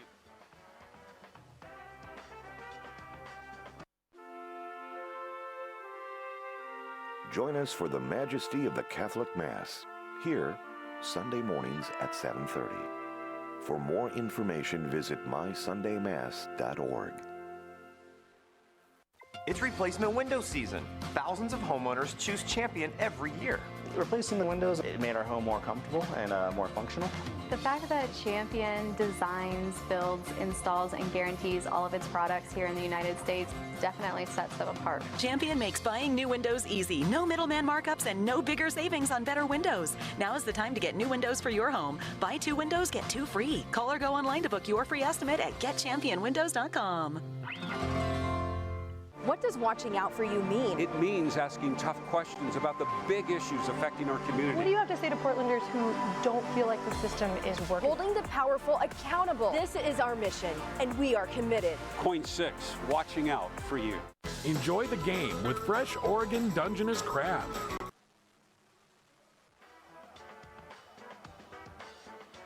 Welcome back to Ron Tonkin Field as we start the 6th inning. Brock Gillis back out on the mound, but now we send it down to A.J. McCord, who had a chance to talk with Eli Morse, who just moved up to 2nd all-time on Portland's strikeout list. He did, and when I asked him about that, he said, you know what, I'm not really talking about that because that's just a byproduct. All I want is to win games with this Portland Pilots baseball team, and against the number 5 team in the country, they certainly have a chance not just to do that, but to make a statement in doing that today. Eli says this team, though, really trying to take the standings, the rankings, all of that out of it. They want to just play baseball, and right now they're really proud of the way they're playing clean baseball. They're keeping the pressure on Oregon State, especially with the way they've been playing defense, then staying clean, and that's the goal. It's to just continue to stay clean, put the pressure on Oregon State, and force them into making the first mistake. Terrific stuff, AJ. Thank you. And actually talking with Coach Loomis yesterday before today's game as the 1-0 from Gillis is high. Now it's 2-0. He talked about the mistakes that Portland has made in the past. In those non-conference games early in the season, you can make those mistakes, but over the last couple of series, they've made one too many, and it's cost them specifically in WCC play. So it's great to see that the Pilots are taking care of business early on here against Oregon State and keeping themselves in the game. They're only down 1-0. Well, I think it's more about the level and how important the games are and how good the teams are. Yep. You know, early in the season, a mistake here and a mistake there, teams are starting to get, that happens. Now you're getting to a level where you got a big stack of poker chips in front of you, and you make one mistake, and you could lose a lot of your poker chips. And I don't think the Pilots have made a lot of mistakes. No. They've just had some very costly ones, just little small things that have happened that the other team has taken advantage of. So. Infield playing back with a 3-1. Meckler works himself on with a leadoff walk to start the 6th inning. And I know you're the stats guy, but I will tell you that I guarantee that the Pilots, their fielding percentage is as good as anybody in the conference. They play great defense. .975 on the season. As now we're going to have a meeting on the mound. I don't see any arms up in the bullpen for Portland, so this is just a mound visit to see where Gillis is at mentally with the runner on first and no outs. Yeah. Looks like Trey Watts doing the duty today, coming out to make a plan with Bazana up. Now, Bazana, the thing about him is he's a handle-the-bat guy. And handle-the-bat guy, really honestly, coach can say, hey, 3 options. You can drag bunt or drag a fice, try to get a hit. You can sack bunt, move him over, or go ahead and swing away. And so probably a little plan on how they were going to handle Bazana here. Well, Bazana's 0 for 2 today with a strikeout and a fly out to Jake Holcroft in center field. That sun beginning to set here at Ron Tonkin Field.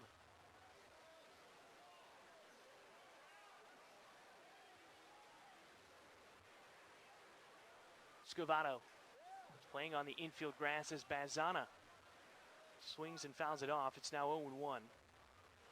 Yeah, and just because he swings in the first pitch doesn't mean he's going to not put down a drag or go to sacrifice. Like I said, he's a handle-the-bat guy, and he can execute all 3 if he wants to. Meckler does have a stolen base earlier in this game. 6 on the season now as Boeto pops out of his stance. It's 1-1 on Bazana. Yeah, and it's interesting for us to see Scavato over at third. To be honest with you, I didn't even know Scavato played third until we rolled in the park today and I saw him there. He's been playing right field mainly for the Pilots this season. A new look for the Pilots. Gillis peeking over his shoulder at Meckler. Now he throws over. Runner back safely. Will go to the 1-1 on Bazana.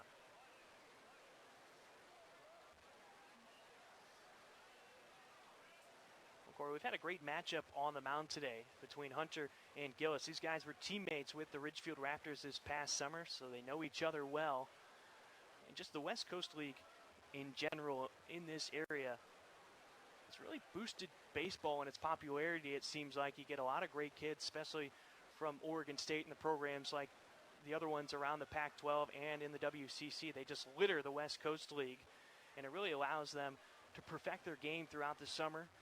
They play with the wood bats as Bazana lays off that pitch. It's now 2-1. Yeah, you go around the horn. On the mound, you got the Raptors, and at first base, you got the Cowlitz Black Bears, and Scorer was a Pickle, and Holcroft was a Knight, and Briley was at the Cape and came back and played for the Knights, and Bazana played for the Knights.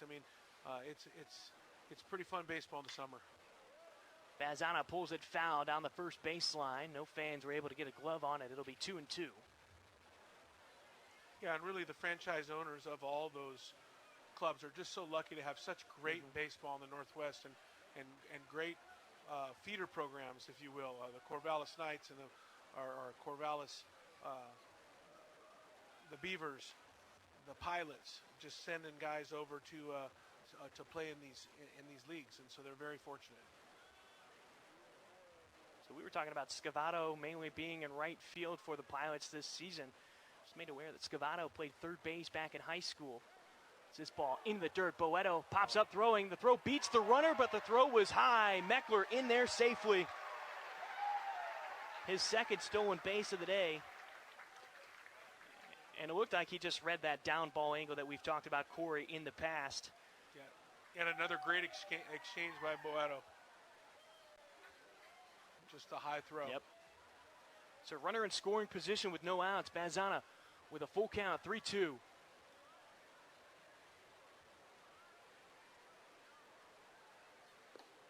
Missing low and away. Bazana gets himself on with a walk. The second one in this inning for Gillis on the mound.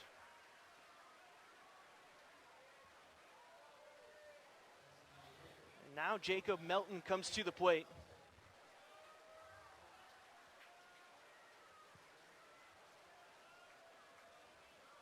Melton is a dangerous hitter for Oregon State. Batting .376 on the season with a team high 44 hits. Infield at the double play depth. Inside for a ball. It'll be 1-0. And again, this is where I like to be. I mean, if there was an opportunity for me to take a timeout, I'd go out and tell the young man, hey, man, this is what we want, man. We got first and second, no outs, and arguably one of the best hitters on the West Coast up, and you get a chance to try to get this young man out. He only gets on base 4 out of 10 times. Attack his butt and get him out. Attack him and get him out. And like I said, this is a fun situation to be in if you're a young arm on a midweek arm. I mean, you're one pitch away. You get a ball on the ground to Saunders, and you got 2 quick outs. The 1-1. Gillis looks back at the lead runner, Meckler. Fakes the throw back to second. That'll restart the pitch clock. I always say that I like it hard. I think, especially in these midweek ones, these are good for these guys to really be challenged. Low pitch in the dirt, gloved by Boeto. It'll be 2-1 on Melton. Talking with Coach Loomis yesterday, he talked about these midweek games specifically against Pac-12 schools. His team's not afraid. They know that they can take it to these guys. They can get wins. They picked up a win against Washington. They picked up wins against Oregon and Oregon State in the past season. So these games do not frighten the Pilots at all. Here's the 2-1. Melton crushes one down the first baseline, and it goes well foul. Had that been straight, it would have gone onto the road. Again, that's such a so what moment. Yep. In that situation, he hit it 400 feet, 200 feet foul. Now he's 2-2 in a well-executed secondary here. He could be walking back to the dugout or 2-ball.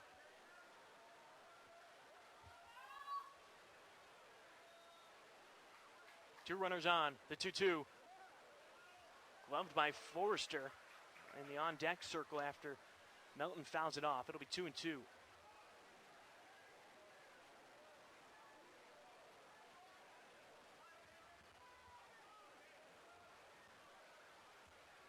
Nick Nygaard is now up in the bullpen for Portland as Gillis has himself in a bit of hot water with 2 runners on and nobody out. Looks back at Meckler. Off speed to Melton at the plate. That'll make the count full at 3-2. So you hear the Beaver fans clapping their hands. They're looking for some insurance runs, possibly load the bases with no outs with a walk. Little automatic inside turn here just to slow Wade down in case the ball gets hit to left field. Gillis looks back at Meckler. From the stretch, first base side of the rubber, continues to stare down. Runners are going. And a high pitch, ball 4. Melton works himself on. 3 walks now in this inning alone. As Garrett Forrester now comes to the plate. Here's a look at what he did back in the first inning. A fly ball into right field. Gets away from Gabe Score on the RBI double. Right now is the only score in this game. Yeah. And again, I know this sounds crazy, but so what? He still hasn't given up any runs. It's a 1-run game. You get a pop-up, a punch-out, a 2-ball. You can get out of the situation and minimize damage. The key, honestly, is you're going to have to get into the strike zone and force the Beavers to put the ball in play.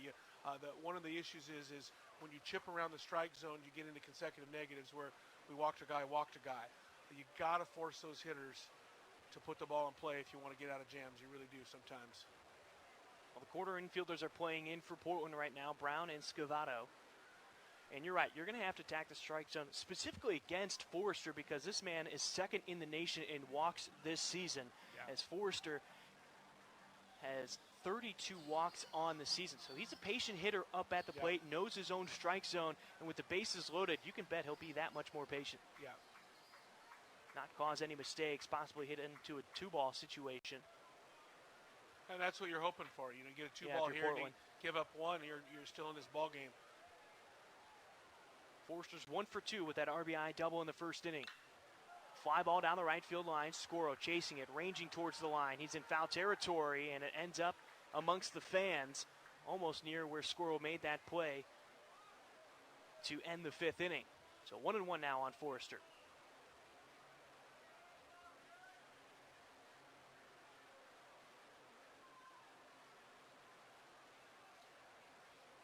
No arm up and warming right now for Oregon State. Just Nygaard in the Pilots bullpen. Bases loaded, no outs, a 1-0 lead. Fly ball into right field. Gabe Scoro dropping back. He's near the warning track, and he can't make the catch at the wall. Bounces away from him. 1 run is in. And that's going to be it. Just a long single as all the runners had to hold up with Scoro almost making the play at the wall.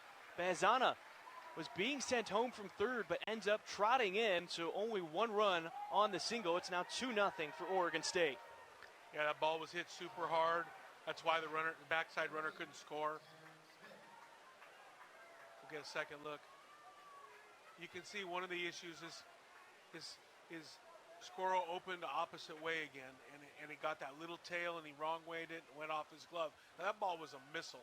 That ball almost went off the fence. I mean, Scoro got to that ball at the warning track. So Bazana's on third, Melton's on second, Forrester's at first.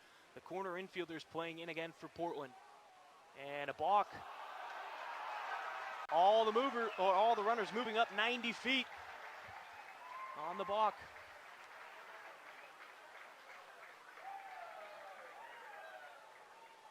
Not exactly sure what happened there, but 2 umpires had it, so whatever. Yeah, he did a little. What happened there, Corey? Twisted his body a little bit. It was a real minor movement. So now runners on second and third with no outs and a 3-0 lead for Oregon State as Tanner Smith takes strike 1. It's now 1-1. Smith is 1 for 2 today, struck out back in the first inning, and had a double back in the fourth where he was left stranded.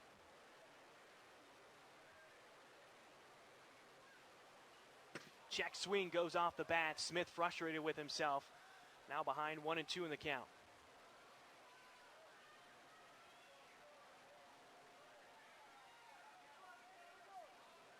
Well, if the ball's hit on the left side, Portland will have to keep an eye on the runner over at third. Make sure he does not advance home. Here's the 1-2. And a ground ball down the third baseline, but just foul. Inches away from being fair and making contact with the bag. So third base umpire Andrew Burke had a good look at it. Melton with some fancy footwork over there. There's a reason why you stand in foul territory when you're on third base. Comes in hot.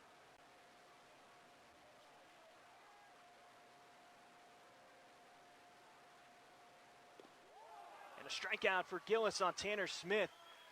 And that's a big one. Great strikeout right there. You know, a bunch of negatives in the row, and one of the things is Gillis has just pitched so well today. He just doesn't want to taint that with a bunch of negatives in a row. So he's going to get after this hitter as well. Actually, it looks like we are going to get a change. Yep, Coach Watt is going out to the mound, and Brock Gillis's day is done for the Pilots. Nick Nygaard will be coming in from the pen as we have a pitching change, top of the 6th inning here at Ron Tonkin Field. A 3-0 lead for Oregon State. We'll be right back on Portland CW.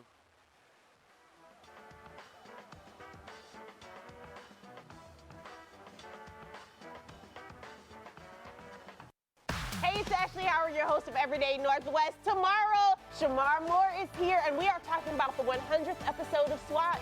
I'll see you at 9 a.m. on Portland CW. We're watching out for you on Point 6 News this morning. When you're starting your day, every second counts, from getting your kids ready for school to getting yourself ready for work. We focus on the information you need to jumpstart your day from a team with the experience to get it right and get it to you first.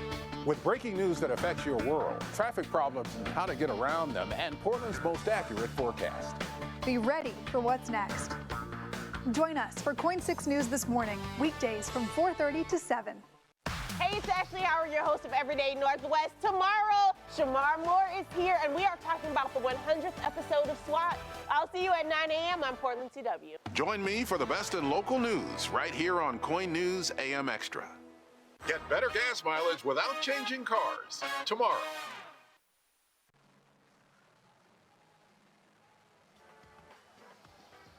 Well, Brock Gillis' day is done. 5 1/3 innings pitched on 72 pitches. Gave up 4 hits, 3 earned runs, 5 strikeouts. And unfortunately, he had 3 walks, all 3 of those walks coming in this inning alone. And that has led to 2 runs up on the board right now. Yeah, he had a great start from my perspective. One of the things that I was thinking about is he just really needed to force the guys before Forrester to beat him. He got a little unlucky with a bad read in right field. And quite frankly, you know, we've played here before.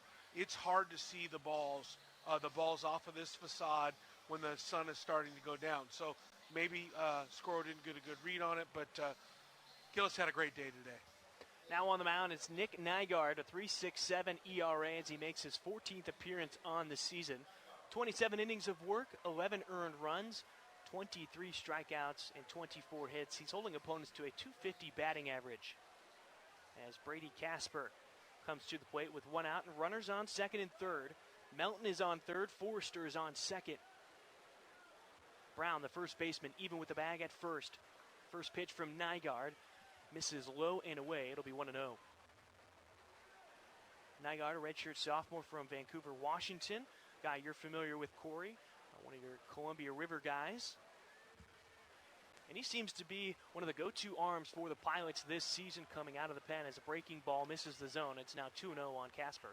Yeah, I can't even really claim him anymore. He's worn the Pilots uniform longer than he's worn the River uniform, and Coach Lambert's just done a really good job with him. Really developed his breaking ball. I mean, he could throw a fastball and a changeup, but his breaking ball has really been the thing. Ground ball to the right side. Pataxil fields it, throws it over to first, but a run comes in and scores, and Jacob Melton. So now 3 runs here in the 6th inning. It's a 4-0 lead for Oregon State.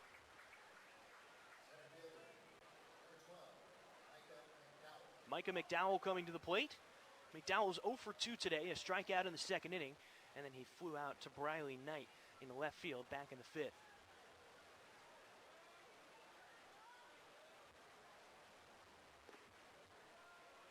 Nygaard missing low, it's 1-0.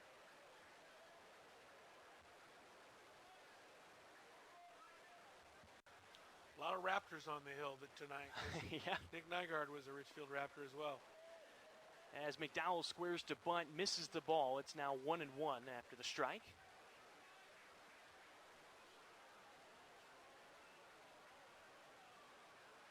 And it does not look like there's an arm up and throwing in the bullpen for Oregon State at the moment. So Jaren Hunter might come out for a 6th inning of work as the breaking ball fools McDowell into a strike, 1-2. Defensively, no changes for Portland. In the outfield, it's Knight, Holcroft, and Scoro from left to right. It's a ground ball to the right side. Pataxil will field it at second. And Brown has it over at first. 3 runs come in to score for Oregon State. They strand 1 runner, and it's a 4-0 lead for the Beavers, due up for the Pilots. When we come back, Boeto, Holcroft, and Pataxil on Portland CW. Western Oregon University in Monmouth and Salem wants to welcome you to campus for fall 2022. Train for the work you want at WU. Visit woo.edu/wywoo today to learn more and apply. What does watching out for you mean? It means asking tough questions about the big issues affecting our community. What do you have to say to Portlanders who don't feel like the system is working? Holding the powerful accountable. This is our mission, and we are committed. Coin 6, watching out for you. To be a journalist is not to be selfish. We are trying to help our community. Every day I'm thinking about how are we watching out for you? How can we give you information that's going to improve your life, that's going to solve a problem, that is answering a question that you are asking right now? It's important to be commanding at the anchor desk, but it's just as important for us to be able to go out into our communities and to go beyond the desk, to go beyond the camera lens. We represent our communities just as much as we tell their stories.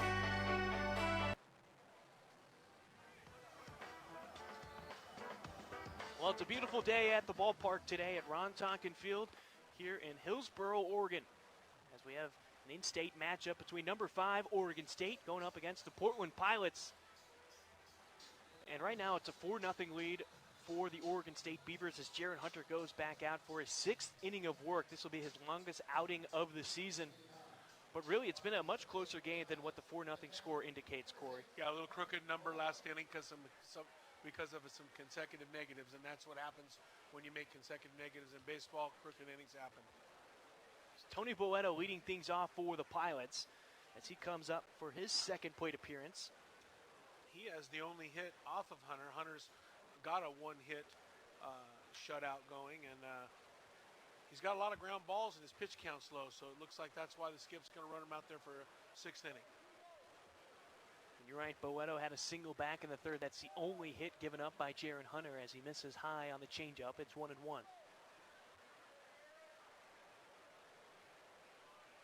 Yeah, 9 ground balls induced by Hunter on the mound. Check swing by Boeto fouled off. And, you know, when A.J. McCord was interviewing Mitch Canham down there, he was actively engaged talking about the ground balls that Hunter has been getting today. He's been excellent on the mound for the Beavers. Yeah, 100%. I mean, pitching coach's favorite thing is 4-3. I mean, 4-3, 6-3, you know, F8.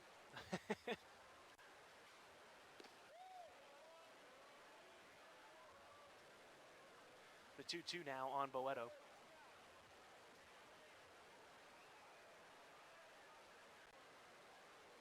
Is Boeto now waiting on the 2-2.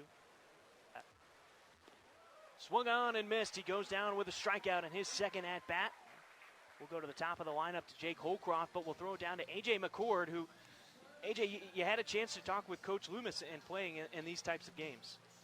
One of the cool storylines coming into this game is that both of these coaches are actually coaching their alma mater. And so Coach Loomis is in the UP Hall of Fame. He played there from 1990 to 1992, and he just called it a special thing to be able to coach these Pilots. The swing and the miss there. A special thing to be able to coach these Pilots. He said a lot of times when you get a new job, you come onto campus and you're learning the dorm names. You have to get a feel for the campus itself and the program. Not the case, of course, for him, for the Pilots, and it's a really special thing for him to come back and be a part of this Pilots program in a different capacity than when he was as a player. But as you guys know, he very much left his mark as a player on the University of Portland. Absolutely. Thank you, AJ. And she's right. As Coach Loomis holds the batting average record here at UP with 376, a career batting average.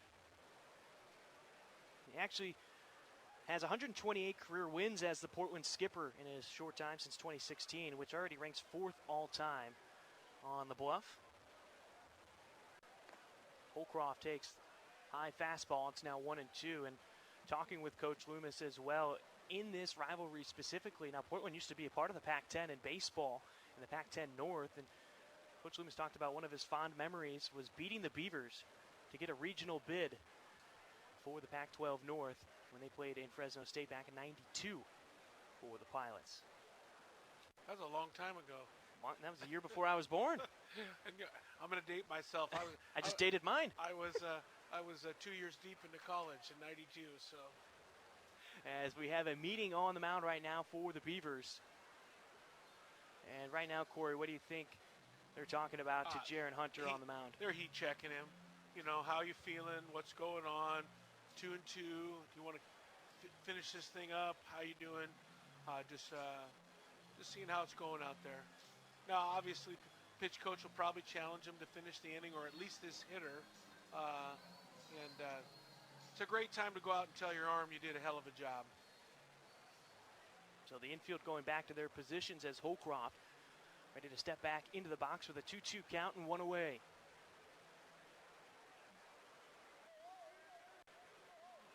approaching 2 hours here at the ballpark. Holcroft swings through one, gets away from the catcher Smith.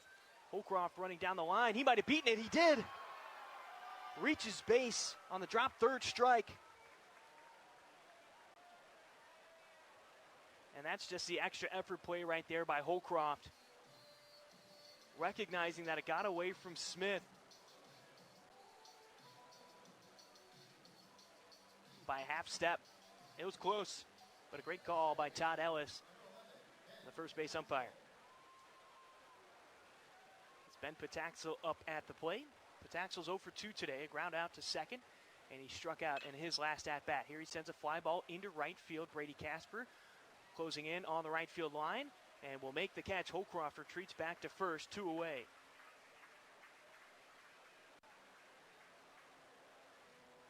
As Trace Tamero comes to the plate. Hunter trying to get through his longest outing of the season, as Oregon State, one of the coaches coming out of the dugout, giving the signals to the outfield with a powerful left-handed bat of Trace Tamero, now up at the plate. Outfield backing up for the Beavers. Bazana, the second baseman, in shallow right field as the first pitch goes away and low on Tamero, 1-0.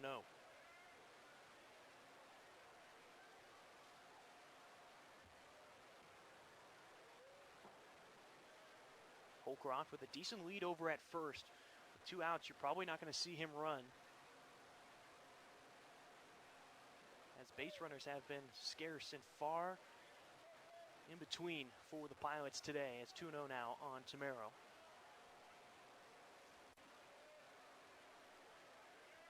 In fact, Holcroft over at first is only the third base runner of the day for Portland. Tamero takes an inside pitch, now ahead on the count, 3-0. The other time the Pilots reached base was back in the third inning. Boeto had a single, and then Jake Holcroft walked. And that had 2 runners on, but were left stranded after a Pataxel strikeout. Check swing by Tamero, and that's ball 4. No call from the home plate umpire, Tyler Wall. And now there's 2 aboard for Portland. Yeah, a little bit of a fatigue letdown there. He punches a guy out, it squirts away. The guy gets safe, and he goes 4 straight balls to Tamero. Now he's got 2 outs. It's a so what moment. He is facing arguably one of the Pilots' best hitters right now. And it looks like you're going to see someone new. It looks like there's going to be a pitching change for Oregon State with the second meeting on the mound. Hunter. As Bazana, the last infielder for the Beavers to make his way to the mound, and that's it. Hunter hands the ball to his coach, and we'll have a new arm entering the game for Oregon State when we return on Portland CW. The crowd's going to give him a big ovation. It's a great start by a young man, local young man. We'll give you all the information when we return. New arm coming in for the Beavers on KRCW.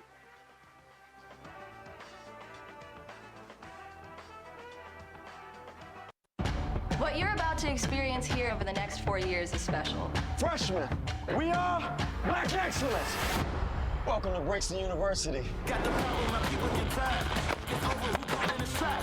You are at an HBCU. College is for real now. Juggling school, tennis. You're gonna miss the best part. And that is, I too was in college once. Every time we go hard or we go home. The university is working through some financial issues. I gave up the MLB. It's gonna be a long season. Buckle up. Who got the power? Who got the power? Who got the power?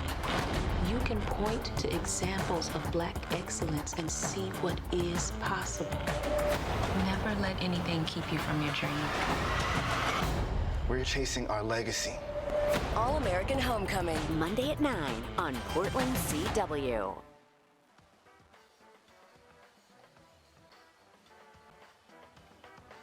It's a packed house here at Ron Tonkin Field for this in-state matchup between the Oregon State Beavers and the Portland Pilots, as the Beavers have a 4-0 lead in the bottom of the 6th inning. A pitching change as Jaren Hunter leaves the game. Brock Townsend will enter. Townsend is a junior from Eugene, Oregon, making his 9th appearance on the season. 18 innings of work, has a 6 ERA.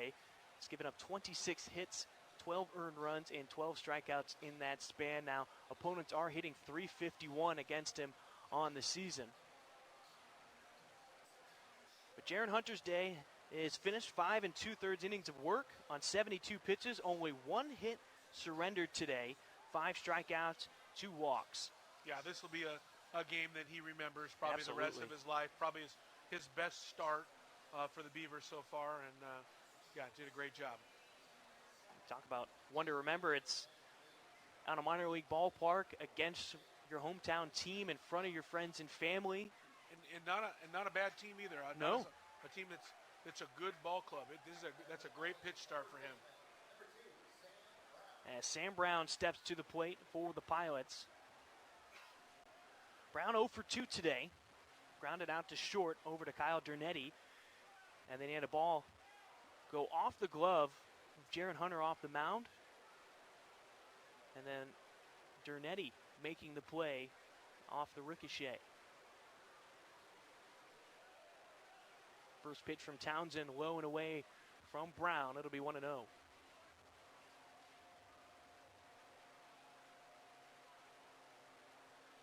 Currently 52 degrees here in Hillsboro. Partly cloudy with 10-mile-per-hour winds as we see the flag out in the left field blowing almost straight out into left.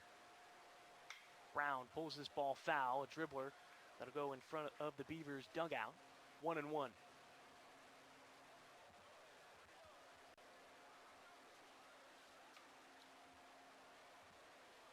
Holcroft is on second. Tamaro's on first.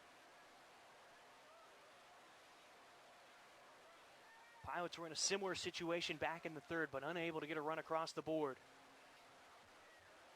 A base hit could score a run with Holcroft over at second. Fastball strike on Brown. Now puts him behind 1-2.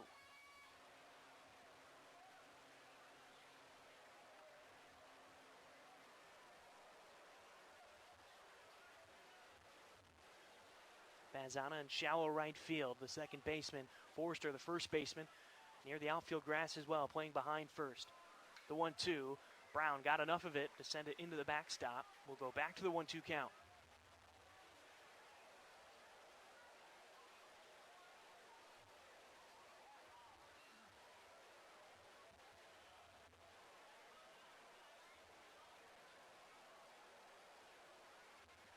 This is the 236th meeting between these two programs.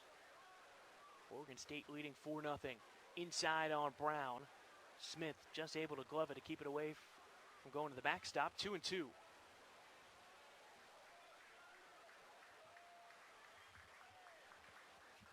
Brown lately had been hitting near the bottom of the lineup, and talking with Coach Loomis, it was almost a confidence thing where take less pressure off of your man, take him out of the 4-hole, let him get comfortable, get a few hacks in there, and that's what Brown did, and he really regrouped in that series against LMU, and he's been rewarded with being put in the 4-hole today. And a strike called on Brown. K'd him up with 2 runners on. He doesn't like the call, has a few words for Tyler Wall, but 2 left on, no runs coming to score for Portland. We head to the 7th inning. Dukart, Dernetti, and Meckler will be coming to the plate. Another look at that K.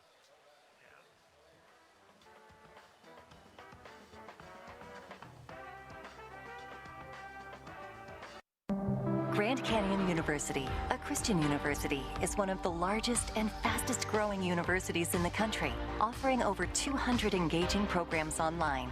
GCU invests in high demand areas such as nursing, teaching, and the sciences. Students engage with faculty who become partners in your success. GCU's online students received over $100 million in scholarships in 2020. Visit gcu.edu/myoffer to see the scholarships you qualify for. At Papa Murphy's, we need seriously, chop seriously, and shred seriously. Because we're serious about Tuesdays, even if you're not. Every Tuesday, get a large pizza for just $12.99. Papa Murphy's, change the way you pizza. Technically advanced waterproof jackets for people who love the outdoors. We design, test, and make the gear that makes it possible to be outside longer right here in Portland. Shop rain gear and more now at showerspass.com. Join me for KOIN 6 News at 10 right here on Portland's CW. Get better gas mileage without changing cars tomorrow.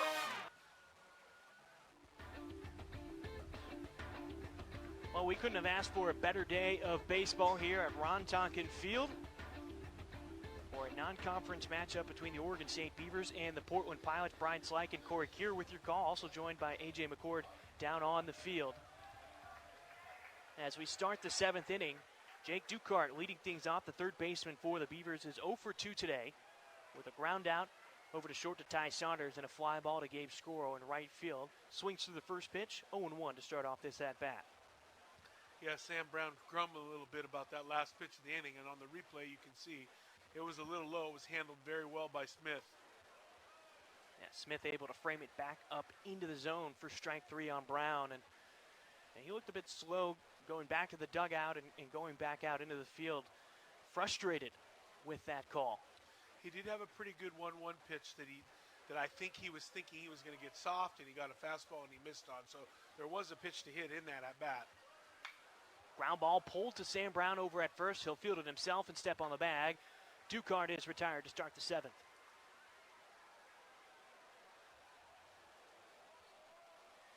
Well, AJ talked about both coaches coaching for their alma mater. Mitch Canham at Oregon State, Jeff Loomis for the Portland Pilots. But there's another name that links these two programs together, and that's Pat Casey. A longtime coach for the Oregon State Beavers, also played for the Portland Pilots back in 78 to 1980. Here's a foul ball down the first baseline. Brown trying to make a play on it. What he really needed to do was look like Anthony Rizzo and stand up on that wall to make that catch, but instead goes into foul territory, 0-1. Yeah, if anybody's going to catch it, it's Sam now. Yeah, absolutely. Of course, we don't want him to get hurt. No. Happy he didn't jump up on that wall.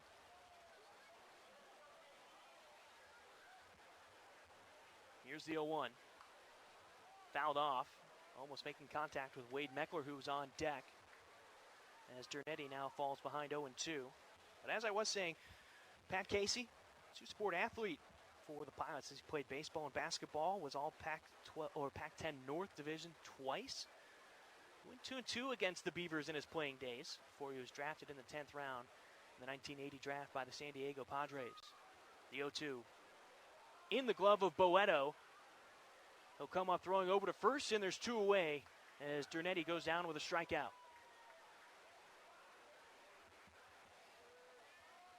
Now Casey, he started coaching at George Fox back in 1988 until 95 when he was named the head coach of the Oregon State Beavers.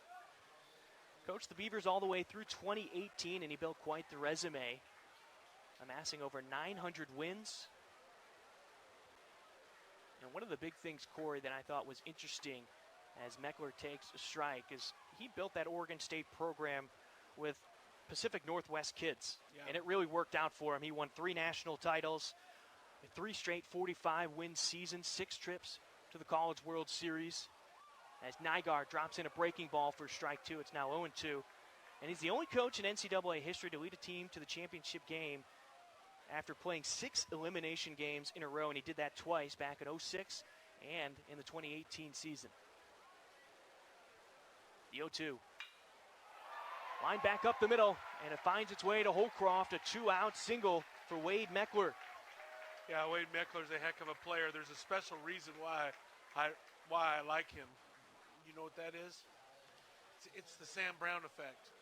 Is it the effervescent red hair? He has effervescent red hair as well.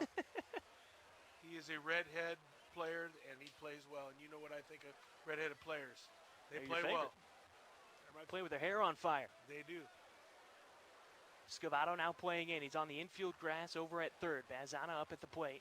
First pitch. Breaking ball from Nygaard, not in the zone. 1-0. Yeah, good piece of hitting by Meckler there, too. I mean, Nygaard threw a really good second strike breaking ball. I mean, just a hammer. And he tried to shake and repeat it back in there, and Meckler got it up the middle. Bazana swings at this one. Can't get a hold of it. 1-1. Meckler has extended his hitting streak to 9 games. He did that back in the first inning. Does have 2 stolen bases already. Bazana got enough of it to pull it foul in front of the Beavers dugout. 1-2.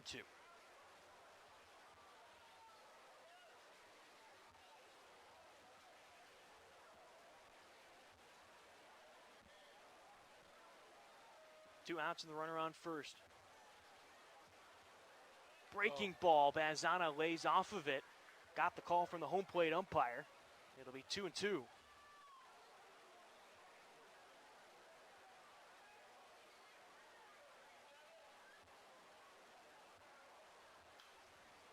Fouled off. We'll go back to the 2-2 count.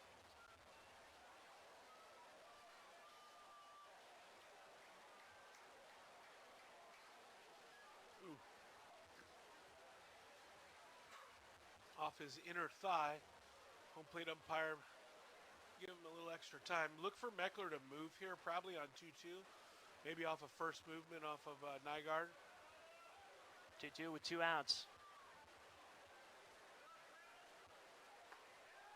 Strike 3. Boeto knew it. He was already walking back to the dugout. And Bazana will strand the runner over at first. No runs come in to score. It's still a 4-0 lead for the Beavers. So get up on your feet. It's the 7th inning stretch as Gabe Squirrel, Briley Knight, and Evan Scavato come to the plate for the Pilots on Portland CW.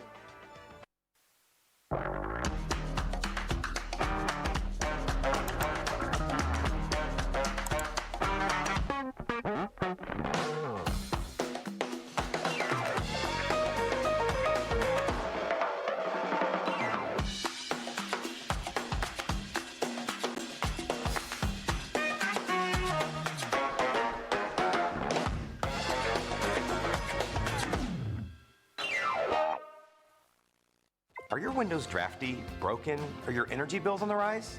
Champion is here to help. It's replacement window season, and we're celebrating with buy 2 windows, get 2 free. At Champion, we design new windows specific to your home's needs. Then they are built in our very own factory, installed by a team of professionals, and guaranteed for a lifetime by our best-in-class warranty. Right now, buy 2 windows, get 2 free. Call or go online to book your free estimate at getchampionwindows.com.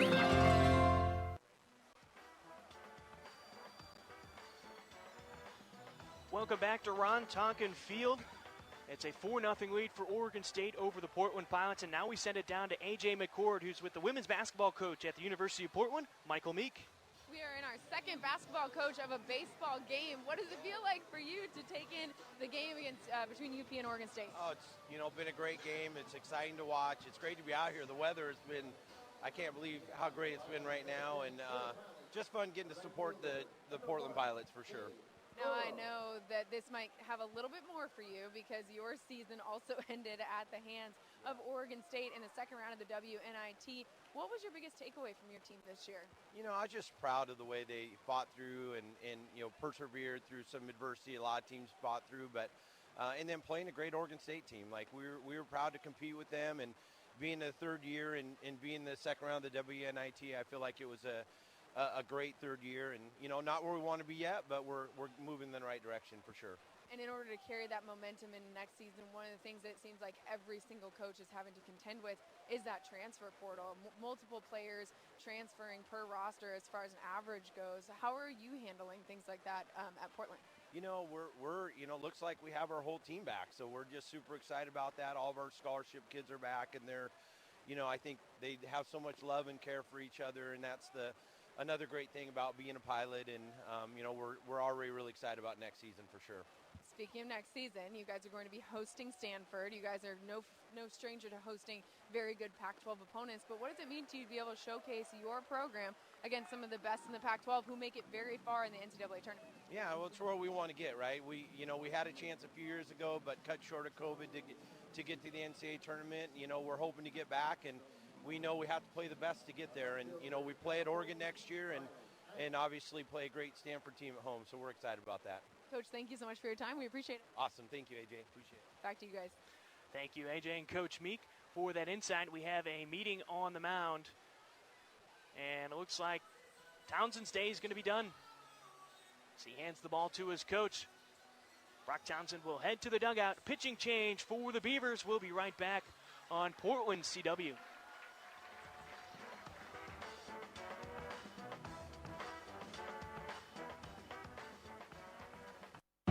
What you're about to experience here over the next 4 years is special. Freshmen, we are Black Excellence. Welcome to Brixton University. Got the power, my people get tired. It's over, who calling the shots? You are at an HBCU. College is for real now.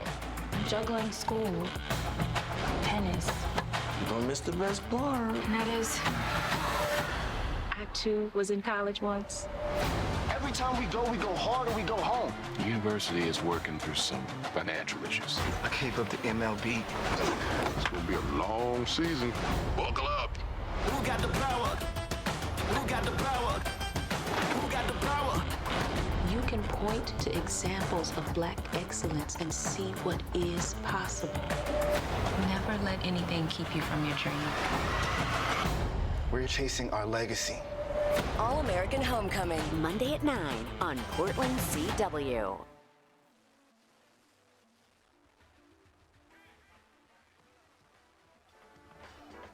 Tonkin Field, Oregon State has a 4-0 lead over the Portland Pilots as we have a pitching change on the mound. It's Justin Thorstenson, sophomore from Langley, British Columbia. Made one appearance in relief last season, and so far this year, he's making his 4th appearance. 2 2/3 innings pitched. He's given up 1 hit, 2 walks, and opponents are batting a $125 against him in limited action. Now, Corey, we've watched the Pilots go up against some left-handed pitching. Some of it has been absolutely filthy, and they've not been able to time it up. How do you think they come out here? They're trailing by 4 in the 7th inning, and they're now going up against a tough left-hander. Well, really, it's the left-handed breaking ball that's been filthy over the last couple of series. If this young man has a good breaking ball, it's going to be tough. Left-on-left breaking ball, especially if they're good ones, are tough. Riley Knight up at the plate. Defensively, no changes for the Beavers today. Thorstenson, first pitch driven into right field by Briley Knight. This one could stay fair, and it's a home run. Yabo for Briley Knight. Down the right field line, and the Pilots are now on the board. They trail 4-1. Yeah, we were talking earlier about his power out of nowhere, and it really isn't out of nowhere. There's an example. He caught a fastball up, and he literally just hit a line drive out of this yard. This wasn't a towering shot.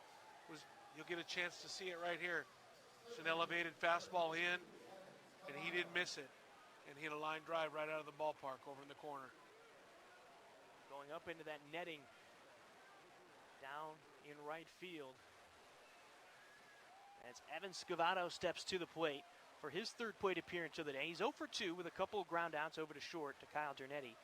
The defensive alignment for the Beavers, Meckler, McDowell, and Casper, is the outfield from left to right. Ducart, Dernetti, Bazana, and Forrester, the infield left to right. And then Tanner Smith still behind the plate for the Beavers. The 1-0 to Scavato. Misses low and away. It's now 2-0. Only the 2nd hit of the day for the Pilots. It's that home run by Briley Knight. The other hit came back in the 3rd inning, a single by Tony Boeto.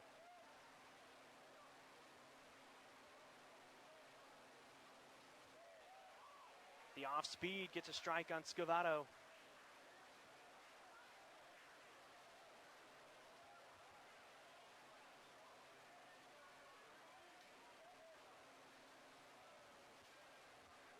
Scavato came in hitting .273 on the season. Swings and misses on the high pitch. It's now 2-2.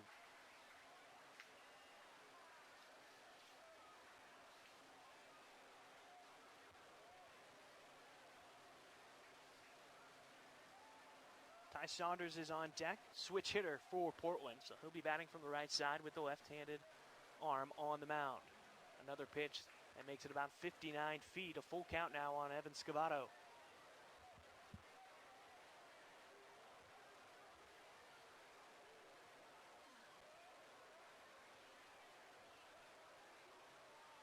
Thorstenson getting a new ball. He sets himself up on the third base side of the rubber, a full count on Scavato.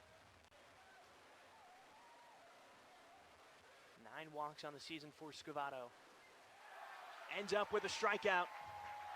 2 away for Portland. As Ty Saunders now comes to the plate, he's 0 for 2 today.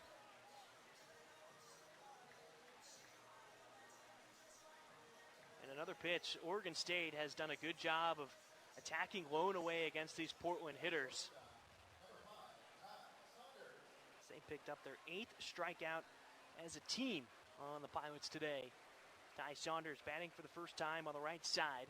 He's 0 for 2 today. Another ball that makes it about 59 feet. Saunders flied out into shallow left field. It was caught by the shortstop, Kyle Dernetti. And then in his last at-bat in the 5th inning, Dernetti fielded a ground ball over at short. So 1-0 to start off Saunders. Drive into left field. Meckler near the warning track up at the wall, and he makes a jumping catch on the warning track and robs a hit from Ty Saunders and the Pilots. But the Pilots get one back with a home run by Briley Knight, but another look at the amazing catch by Wade Meckler in left field. It's ridiculous. Coming to the plate for the Beavers when we return for the 8th inning, Melton, Forrester, and Smith on Portland CW.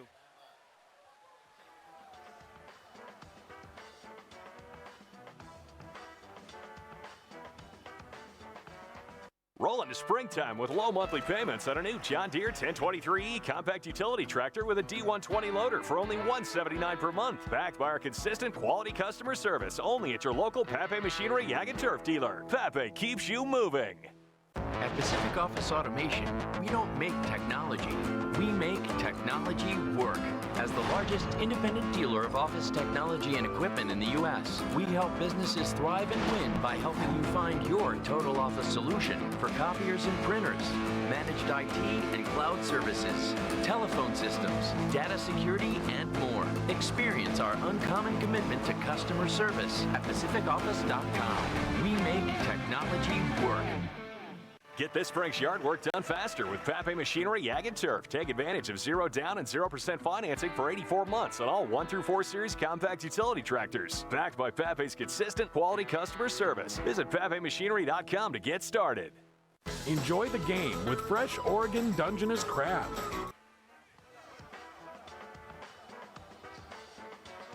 Welcome back to Ron Tonkin Field. Top of the 8th inning, a 4-1 lead for the Oregon State Beavers as the Pilots get on the board with a solo home run by Briley Knight in the bottom of the 7th inning. Nick Nygaard back out on the mound after he came in relief in the 6th inning for Brock Gillis. And Jacob Melton will lead things off in the 8th inning.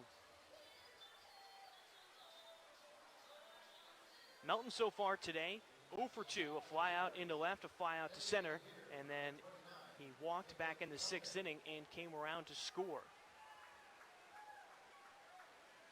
KJ Rufo is warming up for the Pilots in their bullpen.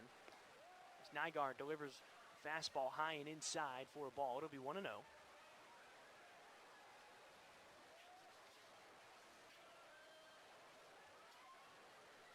Right side of the infield playing back. Breaking ball gets fouled off to our left. And on top of the stadium, it'll be 1-1.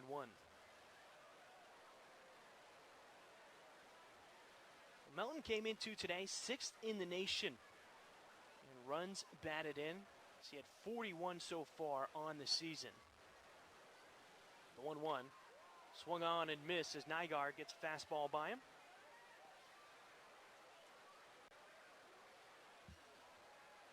Melton's 44 hits coming into today was also good for 25th nationally. The 1-2. Nygaard trying to get a breaking ball on the far side of the plate. Ends up in the dirt, 2-2.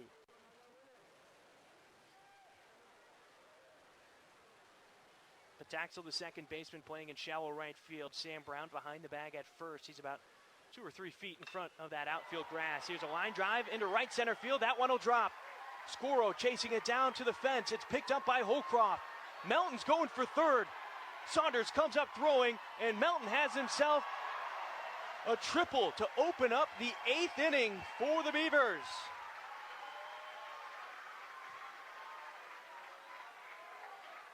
That gap is so dangerous out in right center field.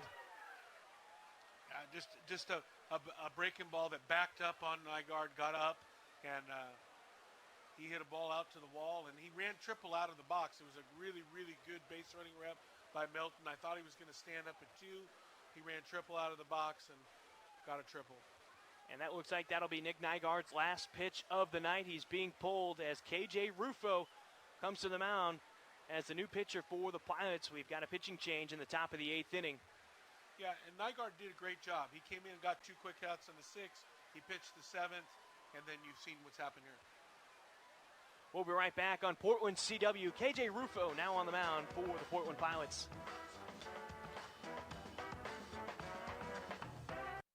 Hey, it's Ashley Howard, your host of Everyday Northwest. Tomorrow, Shamar Moore is here, and we are talking about the 100th episode of SWAT. I'll see you at 9 a.m. on Portland CW. We're watching out for you on Point 6 News this morning. When you're starting your day, every second counts, from getting your kids ready for school to getting yourself ready for work. We focus on the information you need to jumpstart your day, from a team with the experience to get it right and get it to you first. With breaking news that affects your world, traffic problems and how to get around them, and Portland's most accurate forecast. Be ready for what's next. Join us for Point 6 News this morning, weekdays from 4:30 to 7. Hey, it's Ashley Howard, your host of Everyday Northwest. Tomorrow, Shamar Moore is here, and we are talking about the 100th episode of SWAT. I'll see you at 9 a.m. on Portland CW. Join me for the best in local news right here on Coin News AM Extra. Get better gas mileage without changing cars tomorrow.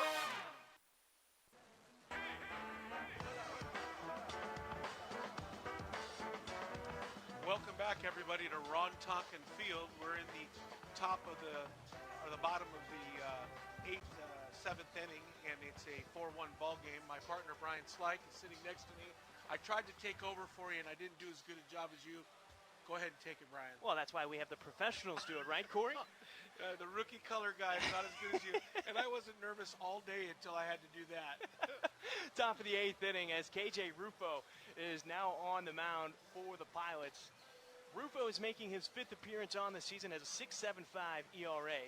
4 innings of work. He's given up 3 earned runs, 5 hits, and 2 strikeouts during that time. Opponents are hitting .333. Now, the issue that we've seen with Rufo this season, 5 walks and just 2 strikeouts. He's had some trouble with his command, but he's really making a true transition to just being a pitcher. As we saw last season, he was working behind the plate as well. Yeah, I like some of the stuff he did the last time out. He was down in the zone. He threw a lot of fastballs that were down, and he attacked the strike zone. And that's the key for him, man. He can't get behind hitters. He's got to use his good stuff and be down in the zone and hopefully get some swings. Well, the runner on third after the leadoff triple by Jacob Melton.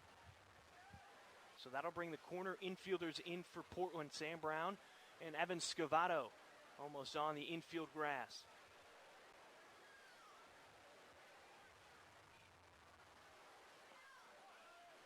First pitch to Forrester, called a ball. Starts him out 1-0. Nygaard got through an inning and 2/3, giving up 2 hits, had 2 strikeouts and 7 batters faced. He is responsible for the runner over at third. Ball 2 to Forrester. It's now 2-0.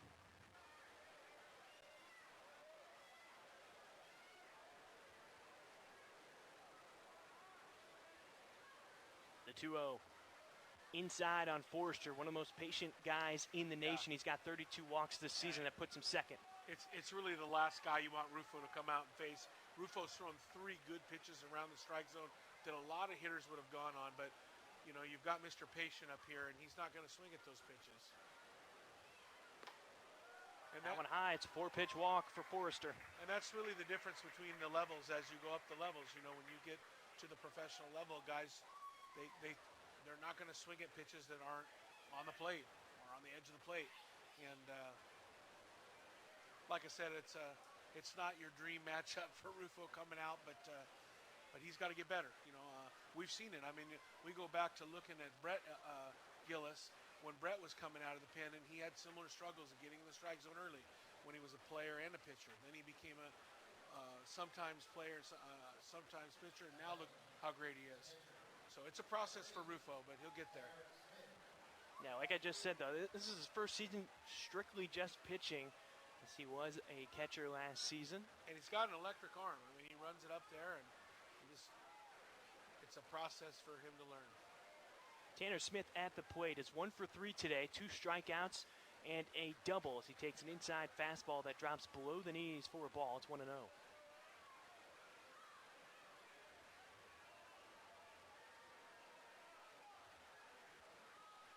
Smith is batting .340 on the season, but $167 with runners in scoring position. This would be a great opportunity if Rufo can induce a ground ball, get a double play for the Pilots, at least get 2 outs. He would be sacrificing a run with the runner over at third, but in this situation for Rufo, are you going for outs or are you more concerned about the runner over at third, Corey? He needs to track the zone and hopefully get a swing. I mean, he needs swings. That helps him. Smith takes a strike. First one in the last 7 pitches from Rufo. It's now 2-1. And like I said, if you took a hula hoop up there, he's hit the hula hoop. Mm-hmm. Unfortunately, the strike zone isn't a hula hoop at college level. The 2-1. Smith swings through a fastball that was about thigh high. And the key for Rufo is getting the ball in the strike zone on the first 2 pitches so the umpire will call strikes. And so the hitters will be aggressive to passive rather than passive to aggressive.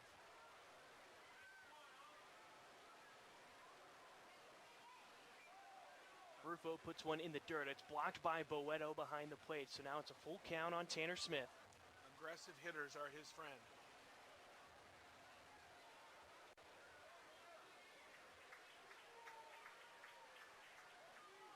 Melton stands over at Forster at first. The 3-2 from Rufo. Low and inside. Back-to-back walks, and now the bases are loaded for the Beavers.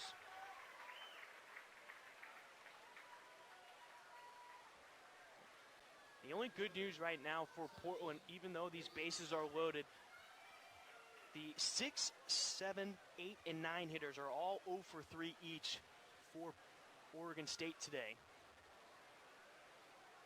Force at any base for Portland, so the corner infielders are now playing in. Scavato about even with the bag at third, off the line.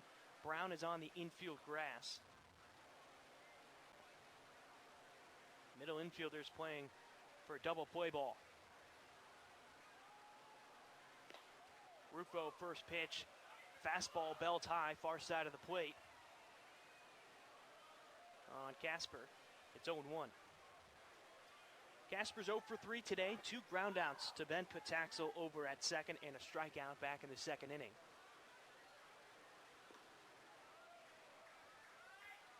Rufo off the mark on a fastball, 1-1.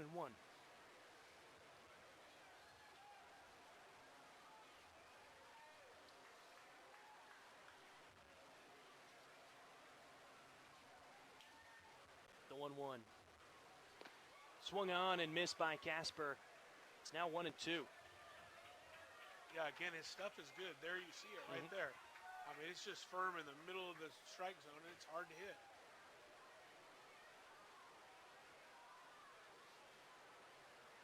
Corner infielders still in for Portland. No fans have left here at Ron Tonkin. Sold out crowd. This game was sold out over 10 days ago. Lots of anticipation. A lot of Beaver fans here at Ron Tonkin Field.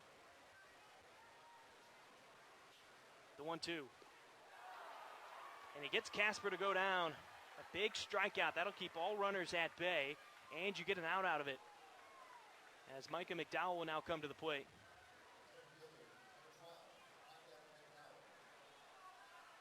Here's another look at that last strikeout from Rufo. Not trying to fool anybody. And you know, gets a first pitch 2-ball, get out of this inning and build some confidence in Rufo.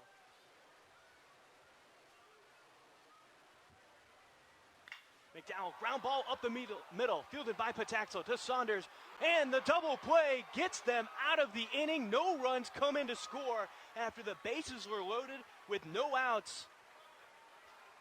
Rufo gets out of the jam. It's still a 4-1 game in favor of the Beavers as we head to the bottom of the 8th inning. It's Boeto, Holcroft, and Pataxel when we return on Portland CW. Angela is killing it. Rebecca is living her best life. Adrian can't stop smiling. If you've tried all the fad diets and extreme workouts and still can't lose that stubborn body fat, Sono Bello can help with one visit permanent fat removal. I had my upper abdominal area, lower abdominal area, and complete waist done, and that is the best decision I've ever made of my life. I feel more confident and I just overall feel happier. It is so intensely gratifying for one visit to make this big of a change. Sono Bello's board-certified surgeons use micro-laser technology to safely target and remove your diet-resistant fat cells permanently. Get started today. Schedule your free, no-obligation consultation now. Call 1-888-594-0293 or go to sonobello.com.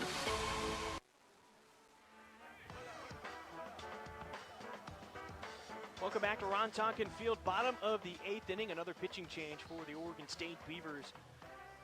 As Brock Townsend's day is done, and now it's Jason Hibbard up on the mound. Transfer from the College of Southern Idaho, the right-hander.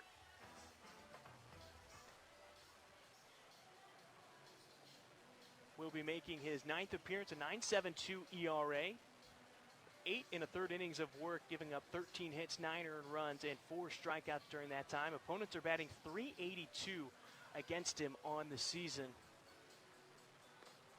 And Portland was able to put a run up on the board in the bottom of the 7th inning, a solo home run by Briley Knight. Is there any type of momentum that they can get going offensively? They just had a big stop defensively, Corey. Momentum train. I mean, that was a big, we've talked about it before with relievers, and I've said this. It's okay to load the bases. You just can't get anybody else on the base. And again, I'm glad for Rufo, because when Rufo figures out how good his stuff is, and when he pitches like Rufo, he tries to pitch like Nygaard and chip the edges, and he doesn't need to do that. He just needs to attack the strike zone and let that good defense play behind him.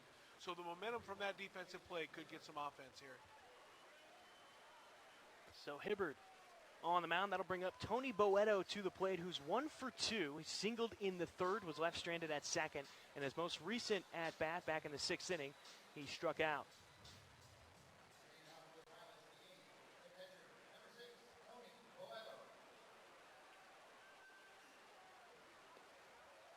First pitch to Boeto is for a strike. He'll start out 0-1. And one thing I got to tell you that I just learned is that Pataxles and Saunders have played up the middle together since they were 16 years old. They played for the Seattle Stars together. And so you get a ball on the ground, and they're going to get that double play for you. Yeah, middle infield that's comfortable with each other. Now, Pataxel, we haven't seen a whole bunch at second as Boeto takes a ball. It's now 1-2.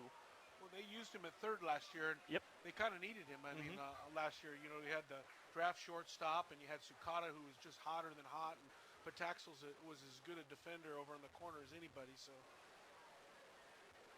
Boeto, the check swing, he goes down on strikes for the first out to start off the 8th inning for Portland.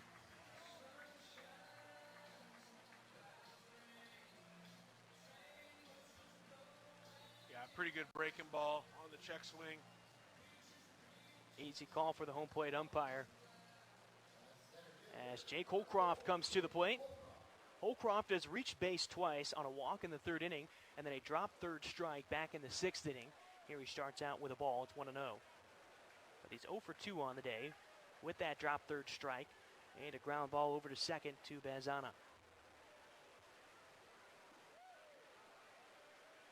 Corey, you and I always talk about things that happen on this date. You talked about franchises winning their first ever games on this date. But could you tell me what else happened on this day back in 1972? 72. As Holcroft fouls us off into the netting behind home plate, his first strike, it's 2-1. Now I'll give you a hint, there's something similar to happen in baseball this past offseason. Oh, the strike. Was it the strike? Yeah. It was the 72 strike.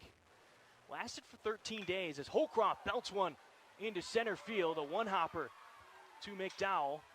And the Pilots are in business with a man on with 1 out. As Pataxa will come to the plate, he's 0 for 3 today. And Holcroft just got a high fastball that he could handle and able to send that one into center field.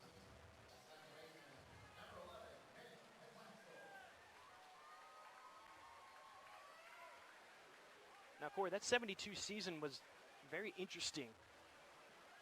As April 1st through the 13th, there were no games played as Pataxel sends one into right field. Back-to-back singles for the Pilots here in the 8th inning, and there's some life.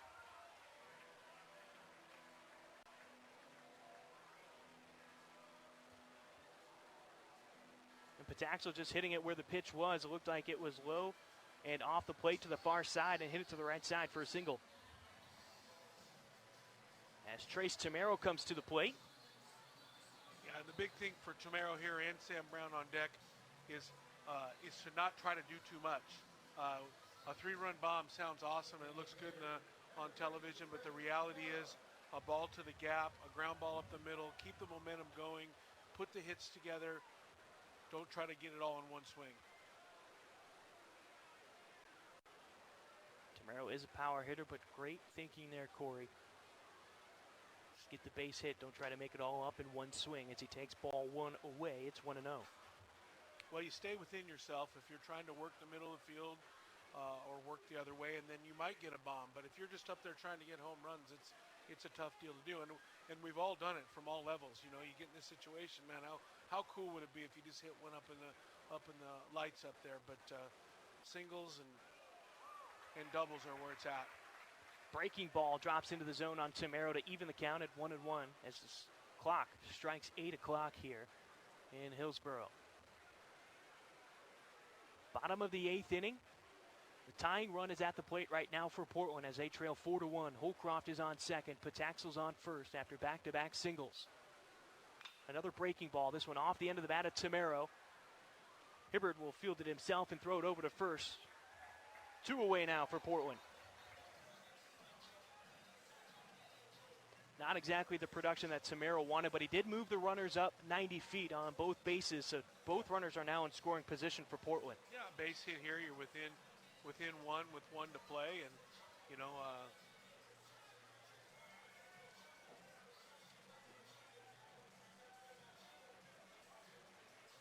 or Sam could just hit a 3-run bomb. Yeah.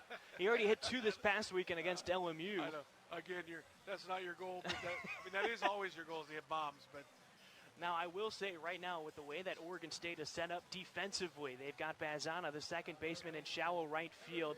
Forrester backed up deep on first, but the shortstop keeping an eye on Pataxel at second. Brown can go opposite field here. Yeah, the left center gap is where it's at in this at-bat. It's where they've tried to beat him away. And if he gets a ball that he can hit to that left center gap, they'll be in business. Breaking ball almost in the dirt. It's gloved by Smith behind the plate. 1-0 to start off Brown. Again, away. I mean, they're shifted for him to pull it, but if he can play the ball the other way, he'll be in good shape. The 1-0. Missing low. Now 2-0 on Sam Brown. And understand there is a base open. A lot of strategists would pitch around a guy and go against scorer with 2 outs.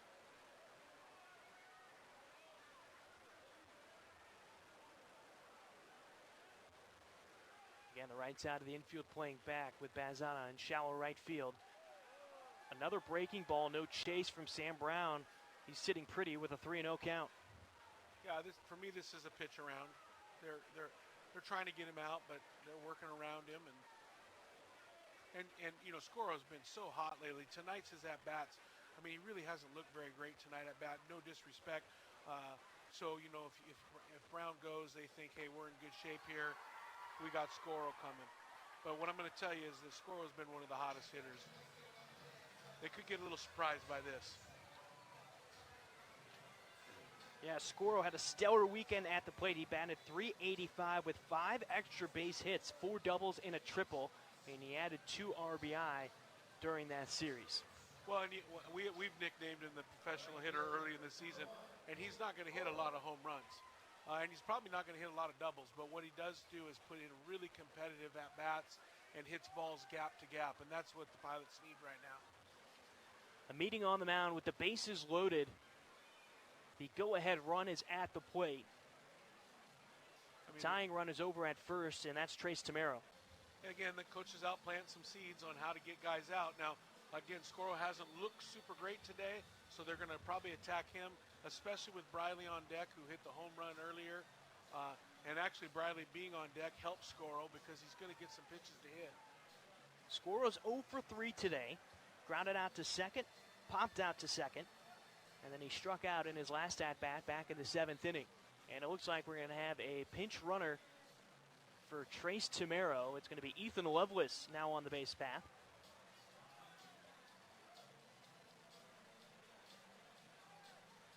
So Lovelace takes over at first base. And I really like that move by Coach Loomis. I've been in this situation. I've looked at the guy at first and thought, well, this guy's not going to hit a triple and he's not going to score from first. And then the guy hits a ball off the wall and we don't score from first. So great coaching by Loomis to get someone that could run a little bit. So if the ball does go off the wall, you got a chance to tie a ball game. And correction, it was Lovelace coming in for Sam Brown over at first. First pitch inside and low to Scoro, so he'll start out the count 1-0.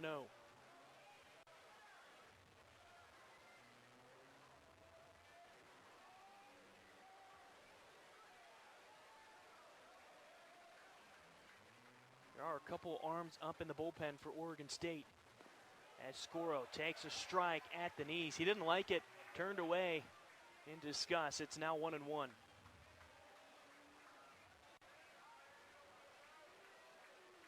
Hibbert trying to get himself out of this jam as he has the bases loaded with 2 outs. Right side of the infield playing up towards the bag at second. Scoro, no chase on the breaking ball. That's blown away. 2-1. Just thinking about who Loomis would put at first base, probably eliminate the DH and enter Tamero, Yep, and then that's what I was thinking. Then bring in the pitcher for the last out of the inning, which we'll see who that is.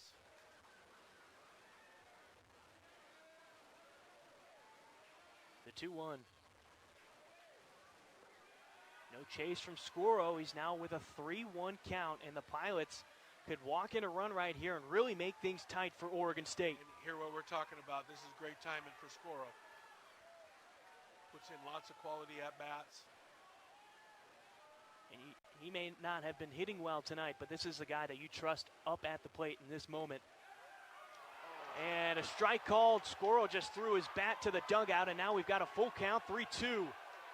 The Beaver fans, they're cheering. They're trying to get in the mind of Scoro.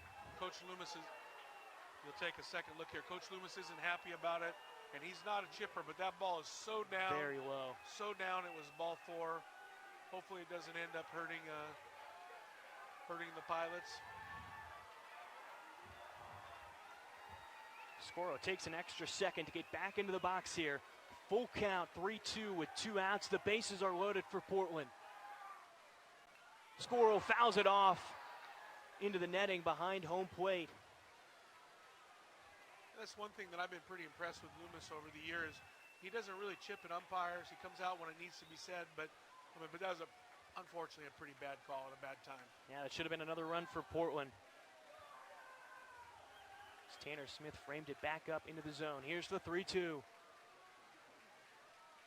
Scoro pulls one foul down the third baseline. Jake Holcroft had to get out of the way of that one. So back to the full count with 2 outs. And this is a quality at-bat right now for Gabe Scoro. 22 hits on the season, 8 RBI. He has a chance right here to pick up a couple more with a base hit, or even get one with a walk. The 3-2. That one was low, and strike 3 called on Scoro. He's frustrated. And you can understand why. Another low pitch called a strike. We'll get another look at it right here as we head to the 9th inning. Due up at the plate, it's Ducart, Dernetti, and Meckler for Oregon State as they get out of the bases loaded jam and take the 4-1 lead into the 9th. Developed, designed, and tested in rainy Portland, Oregon. Showers Pass Apparel keeps you comfortable and protected for all your outdoor pursuits. Don't let bad weather get in your way. Shop now at showerspass.com.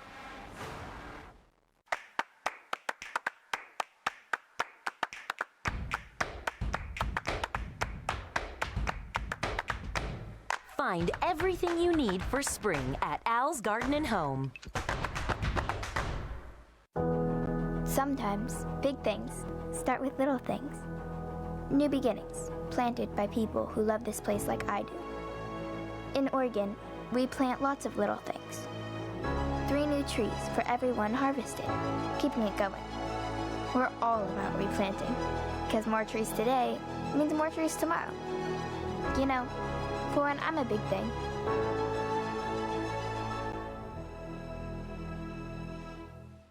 Join me for the best in local news right here on Coin News AM Extra. Get better gas mileage without changing cars tomorrow.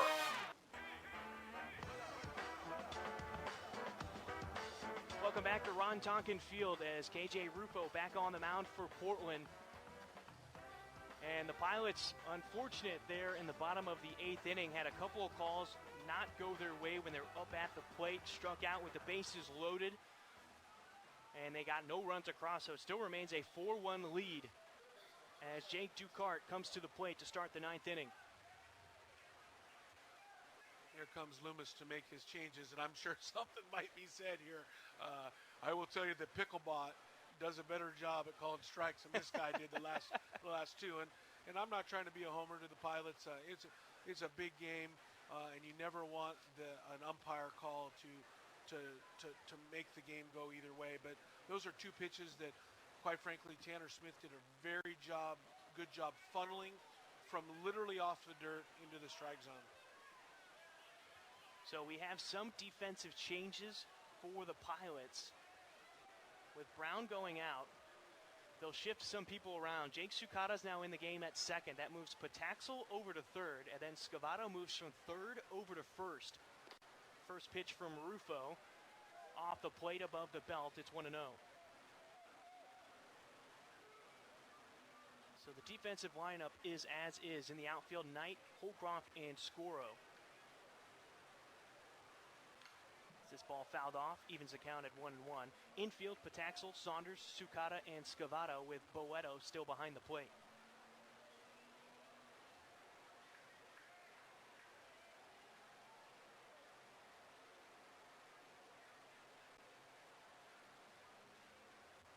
Pataxel off the line at third, almost on the infield grass. Here's a drive by Ducart into right center field. Scoro and Holcroft chasing it. A one-hopper off the top of the wall. Ducart's going for 3. Sukata missed the cutoff throw. It's to Ty Saunders. And a leadoff triple again for the Beavers to start off the 9th inning.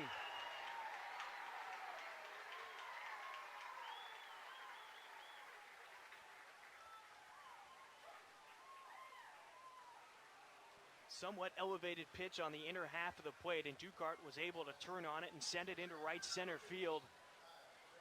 And that's the first hit for the bottom of the order for the Beavers tonight. And here's Rufo back in that same situation. We said, so what? So what? Attack the strike zone. All the infield playing in with the runner over at third, trying to prevent another run from coming in. Rufo delivers a strike to start off Dernetti. It's 0-1.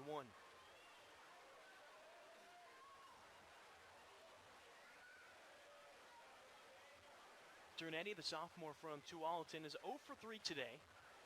Ground out, fly out, and a strikeout as he takes strike 2 at the knees on an off-speed pitch.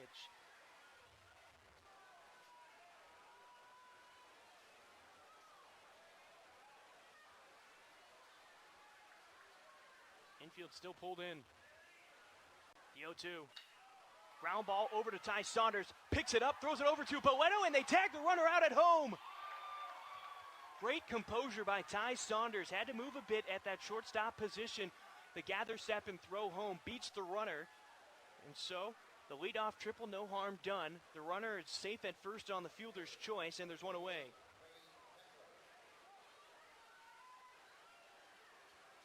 Looks like we'll get another second look here. Just a ball beat in the ground, 0-2. Good job by Boeto, not panicking as well. Catching the ball and getting the out. And again, very good by Rufo by just attacking the strike zone and giving the defense a chance to help him. Rufo, the throw over to first to Scavato. No tag applied. Runner back safely as Wade Meckler steps into the batter's box. And I like how you described how Saunders handled that. Saunders was very under control. Took him glove side.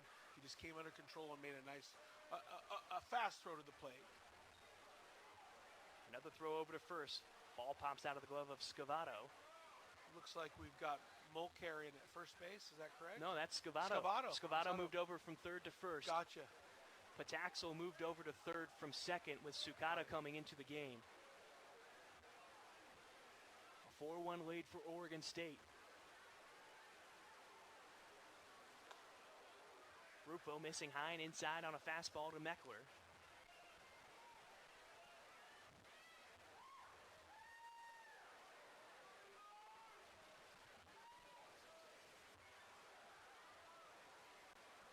The 1-0 for Rufo as he sets up on the first base side of the rubber.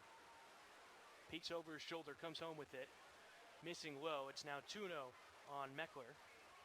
And now we send it down to A.J. McCord. A.J., you had a chance to speak with Coach Canham in this situation.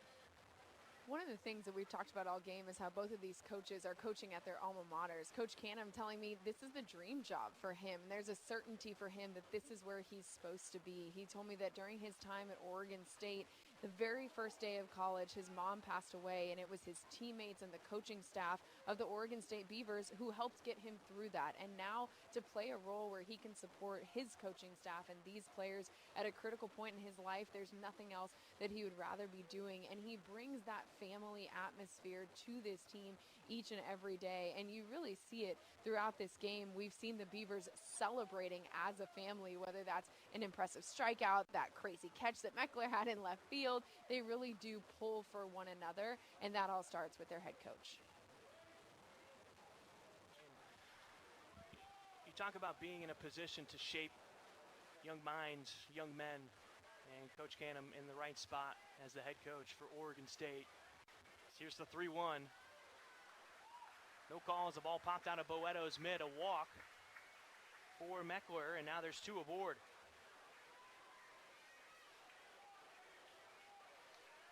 So Dernetti's on second. Meckler is now at first.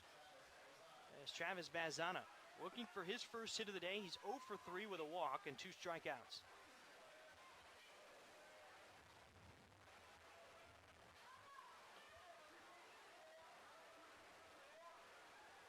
Pataxo playing in at third. He's on the infield grass.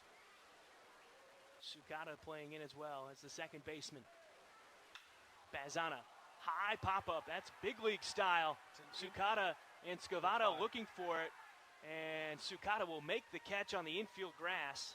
That's an infield fly right there. You don't even have to catch that ball. But it's good that you do, because if it gets away from you, the guy could advance. So 2 away now. And Jacob Melton coming to the plate.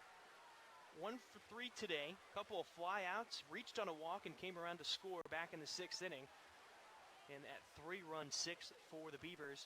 And then he hit a triple in the 8th inning and was left stranded. After KJ Rufo got out of a bases loaded jam with no outs. 2 outs, Boeto pausing to give the signals to the infield.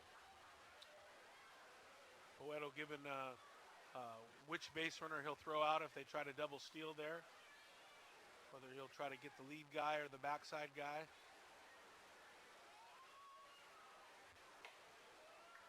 Fastball high above the letters and away. It's 1-0 to start off Melton.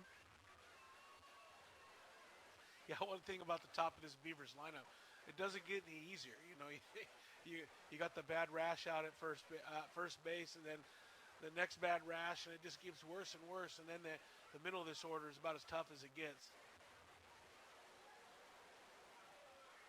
Rufo missing low on the off speed. It's now 2-0.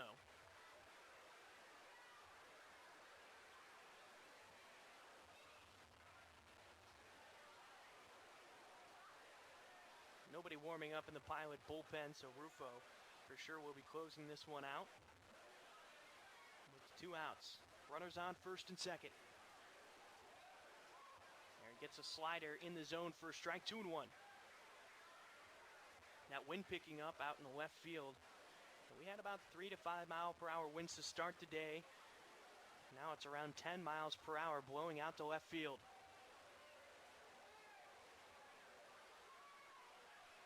The 2-1. Rufo missing inside near the feet of Melton. It's 3-1. Now I'm going to try to throw a pitch here that you get a swing on. 4-1 game. He's done a really good job. Let Melton get himself out. Maybe he throws that little slider he threw 2-0. Maybe he just throws the fastball and forces Melton to put a barrel to it. Rufo looking back at the runner at second. Comes home. Strike 2. It's a little backdoor slider. Yep. Well called there, Corey. Now we've got a full count with 2 outs. The Beavers faithful didn't like that low. No, they did not. That low pitch call. But you know what they did love? Yeah. The low pitch call against the Pilots. Yeah, well, he's consistent. And that's all you ask for out of your umpires. 3-2. Runners on first and second with 2 outs. Runners are moving. And it's a walk. So Dernetti is now over at third. Meckler moves up to second. And Melton is over at first now with a walk.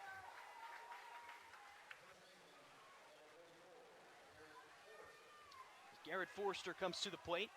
Has he gotten out yet today? He has. He's gotten out once. He's 2 for 2 with a walk. Or 2 for 3, excuse me, with a walk. So like Trey Watt going to come out and talk to Rufo. I mean, with nobody warming up, it would have to be a positive seed here. Just pitch to the hitter. You're trying to get one more out in the 9th inning. I don't see anybody up in the bullpen for Portland. But this is a guy, this was the first guy that Rufo saw, and he delivered 4 straight balls and a walk to Forrester last time. Yeah, I think Rufo's grown since the last time I saw him. This is actually a really good experience for him as a pitcher compared to the last time he pitched. If he can find a way to sneak out of this, it'd be really a huge deal for him.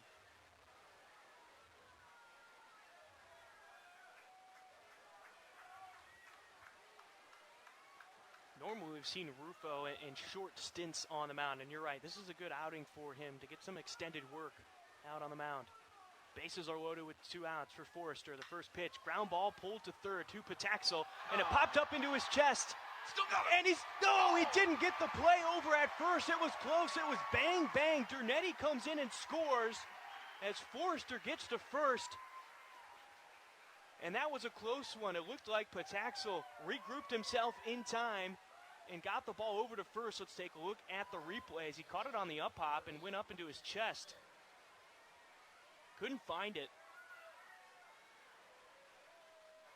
And that's close over at first. Scavato hopped off the bag like he thought he had him. But with the run coming in, it's now 5-1 in favor of Oregon State.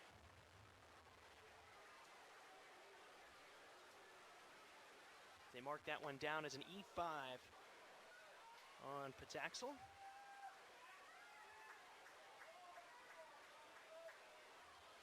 So 0-1 to start off Tanner Smith, who is 1 for 3 today with a double in the 4th, 2 strikeouts and a walk. Rufo missing inside on Smith. It's 1-1.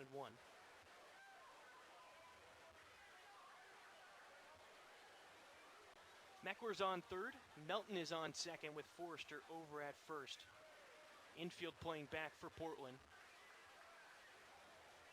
They now trail 5-1.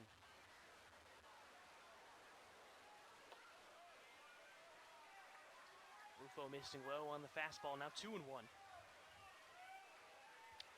Yeah, you got to roll your neck here and eliminate negatives. You know, you have the error. Now you as a pitcher, you got to say, I am going to attack the strike zone and create something positive here. Foul ball off to our right and out of play. That'll go into the parking lot. It doesn't seem like there's as much air over there as we're used to at Joe Etzel Field. A lot of cars. A lot of cars just beyond the concourse here at Ron Tonkin Field.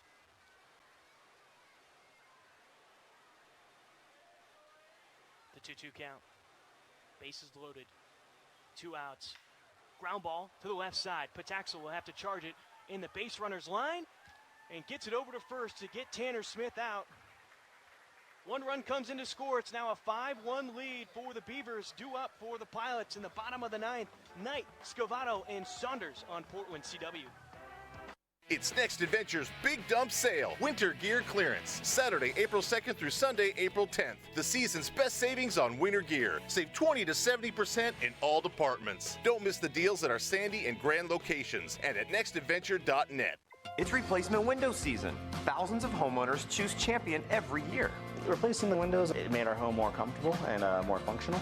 The fact that Champion designs, builds, installs, and guarantees all of its products here in the United States definitely sets them apart. Champion makes buying new windows easy. No middleman markups and no bigger savings on better windows. Now is the time to get new windows for your home. Buy 2 windows, get 2 free. Call or go online to book your free estimate at getchampionwindows.com.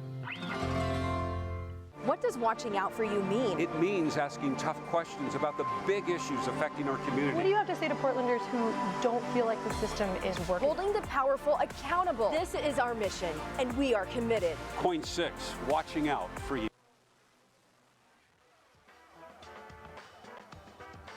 Welcome back to Ron Tonkin Field, a 5-1 lead for the Beavers as Briley Knight leads off this next inning for the Pilots. And they're back in the 7th, a solo home run. That is the only score for the Pilots so far today as they trail 5-1. A new arm coming in for the Beavers. It's Ian Lawson, a sophomore from right here in Hillsboro, Oregon.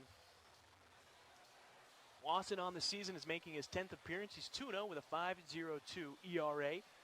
14 in the 3rd innings of work, giving up 20 hits, 8 earned runs, and 14 strikeouts. Opponents are batting .351 against him. And Corey, it's going to be a tough uphill battle in this inning, but Briley Knight is the man that's leading off, and I don't think you want anybody else leading off for this club right now. Yeah, I mean, again, the game isn't over yet. There's still 3 outs or 6 outs to play if they tie the ball game, but 3 outs to play. And the Pilots just want to be like a bad rash. They just don't want to be the last out of the game. And the goal is always to get the tying run to the plate. So they got some work to do here.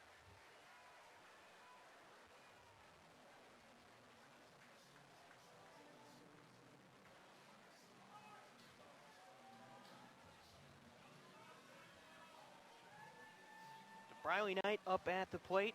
1 for 3 today with that solo home run in the 7th. Otherwise, he flew out to right field. And then he also had a strikeout to start off his day back in the 2nd inning. No changes defensively for the Beavers as a first pitch ball tonight. It's 1-0. Meckler, McDowell, and Casper is your outfield left to right. Ducart, Dernetti, Bazana, and Forrester. That one fouled. It's now 1-1. And Tanner Smith still behind the plate for Oregon State.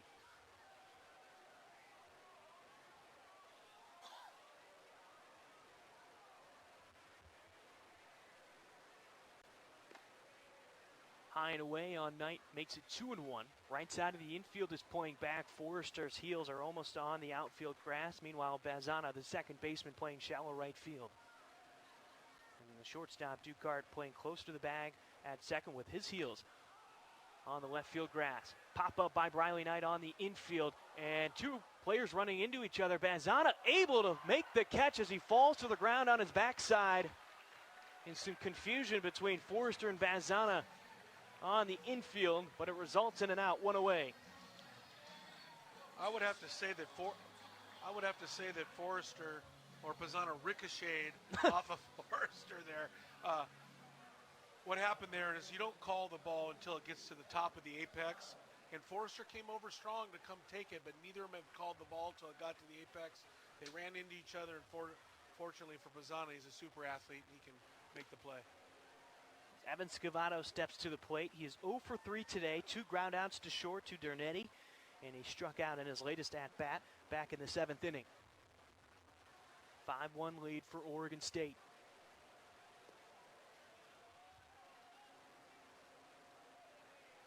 Ian Lawson missing there.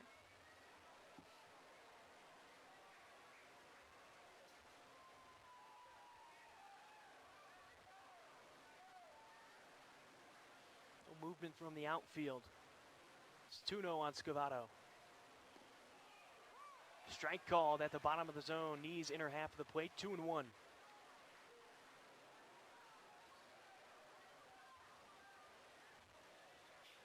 Scavato looking for that first hit today. The 2-1. Lawson, the windup throw. Scavato, ground ball over to short. Picked up by Dernetti. And the throw in time to beat Scavato. 2 gone in the 9th.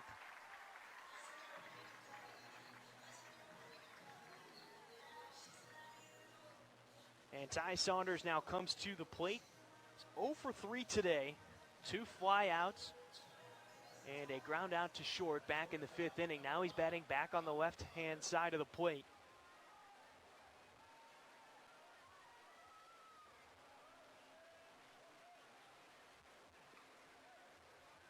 First pitch low and away on Saunders makes it 1-0.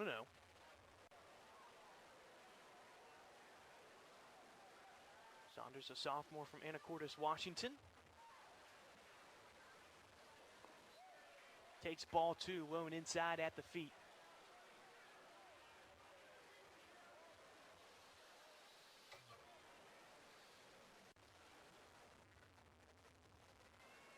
(2-0).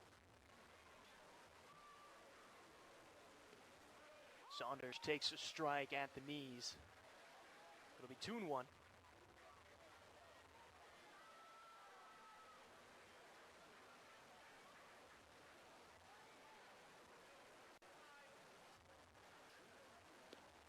Saunders takes ball 3. It's now 3-1.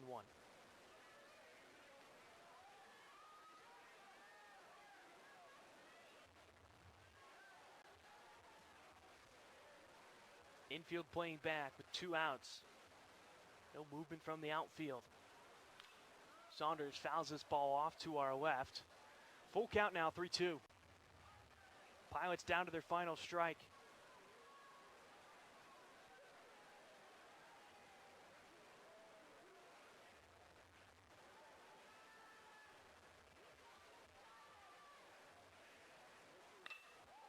And Saunders keeps the game going.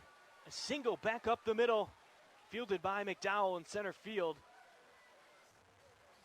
And that brings up Tony Boeto.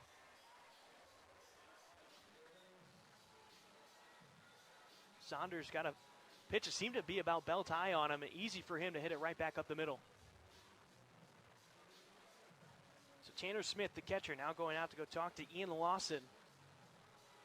After getting the first 2 outs of the inning, allows a single Antonio Boeto to the plate. 1 for 3 today. A single back in the 3rd, was left stranded at 2nd during that frame.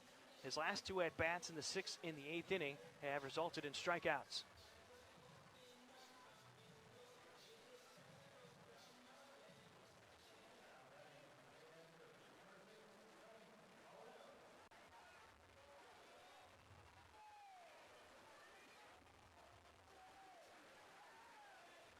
McDowell now playing straight up in center field, directly behind the bag at 2nd. First pitch to Boeto, a strike at the knees, far side of the plate, 0-1.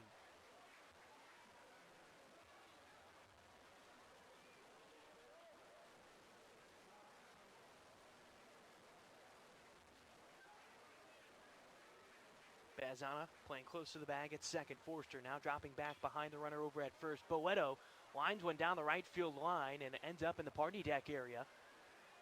0-2.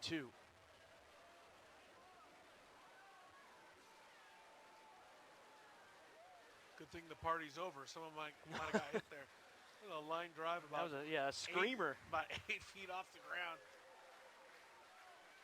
The 0-2. Strike 3 called on Boeto, and that'll do it.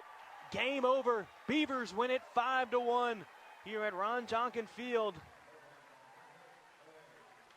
And honestly, Corey, taking a look back and thinking about this game is a lot closer than what the score indicates. 1 bad inning on the mound in the 6th, resulting in 3 straight walks and then a single to score some runs for Oregon State was the big difference in this one. But the Beavers jumped out early with a 1-run in the 1st inning thanks to an RBI double by Garrett Forrester. That 3-run inning in the 6th, and then they added an insurance run in the top of the 9th inning. Meanwhile, Portland was only able to get 1 run off the solo home run by Briley Knight. And Corey, your thoughts on today's action between the Beavers and the Pilots? Yeah, it really came down to a couple things, a couple misplays here, the consecutive negative walks on the beginning, but other than that, pitching and defense was good on both sides, and they had their chances. You know, kind of sad to see the bad strike calls late against Scoro. Would have loved to see that inning play out, but yeah, two good clubs. Let's take a look at some of the highlights on the day. There's that RBI double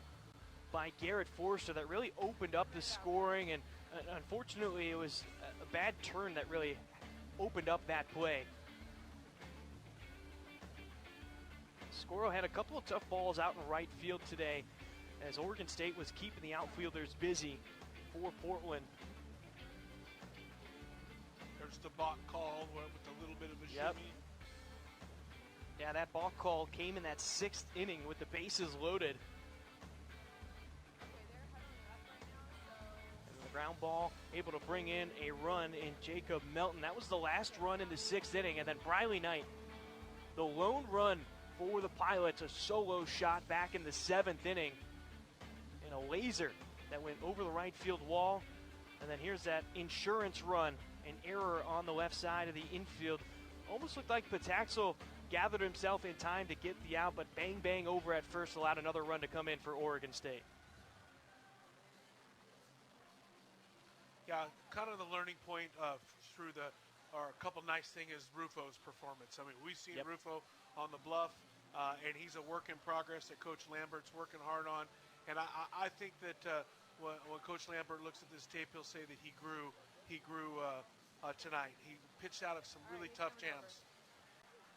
And you talk about KJ Rufo for Portland, but one of the big names today was for Oregon State was Jaren Hunter. He went a career best 5 2/3 innings of work on 72 pitches, only gave up 1 hit, 5 strikeouts during that span, and now we send it down to A.J. McCord, who's with the man, Jaren Hunter. I am with Jaren Hunter coming off the best start of his career, doing it in your hometown. What were you saying to yourself the deeper and deeper you went into this game? Just keep getting outs, competing. You know, you're going to get tired, but just keep battling, doing it for my team, and my defense had my back all game, which was awesome. Let's talk about that defense. I know it's something that Coach Canham was emphasizing coming into this game. Bring the energy defensively as much as you're bringing it offensively. I saw it. Every single defensive play, you guys are pulling for each other. How does that lift this entire team up on both sides? Oh, it brings a lot of energy. You know, the bats get going, the energy's on defense. When the defense makes a great play, it brings energy to offense. It's just huge for momentum and carrying the momentum late in the games to get wins. You got your team off to a great start, but your pen did a great job in some really tough situations. How deep is this Beavers team, and how impressive was it to see them get out of jams late in the game? Well, we have a lot of depth. We've had a couple injuries early in the year, and we've showed that we have a deep rotation, and it's just going to get deeper once those guys come back.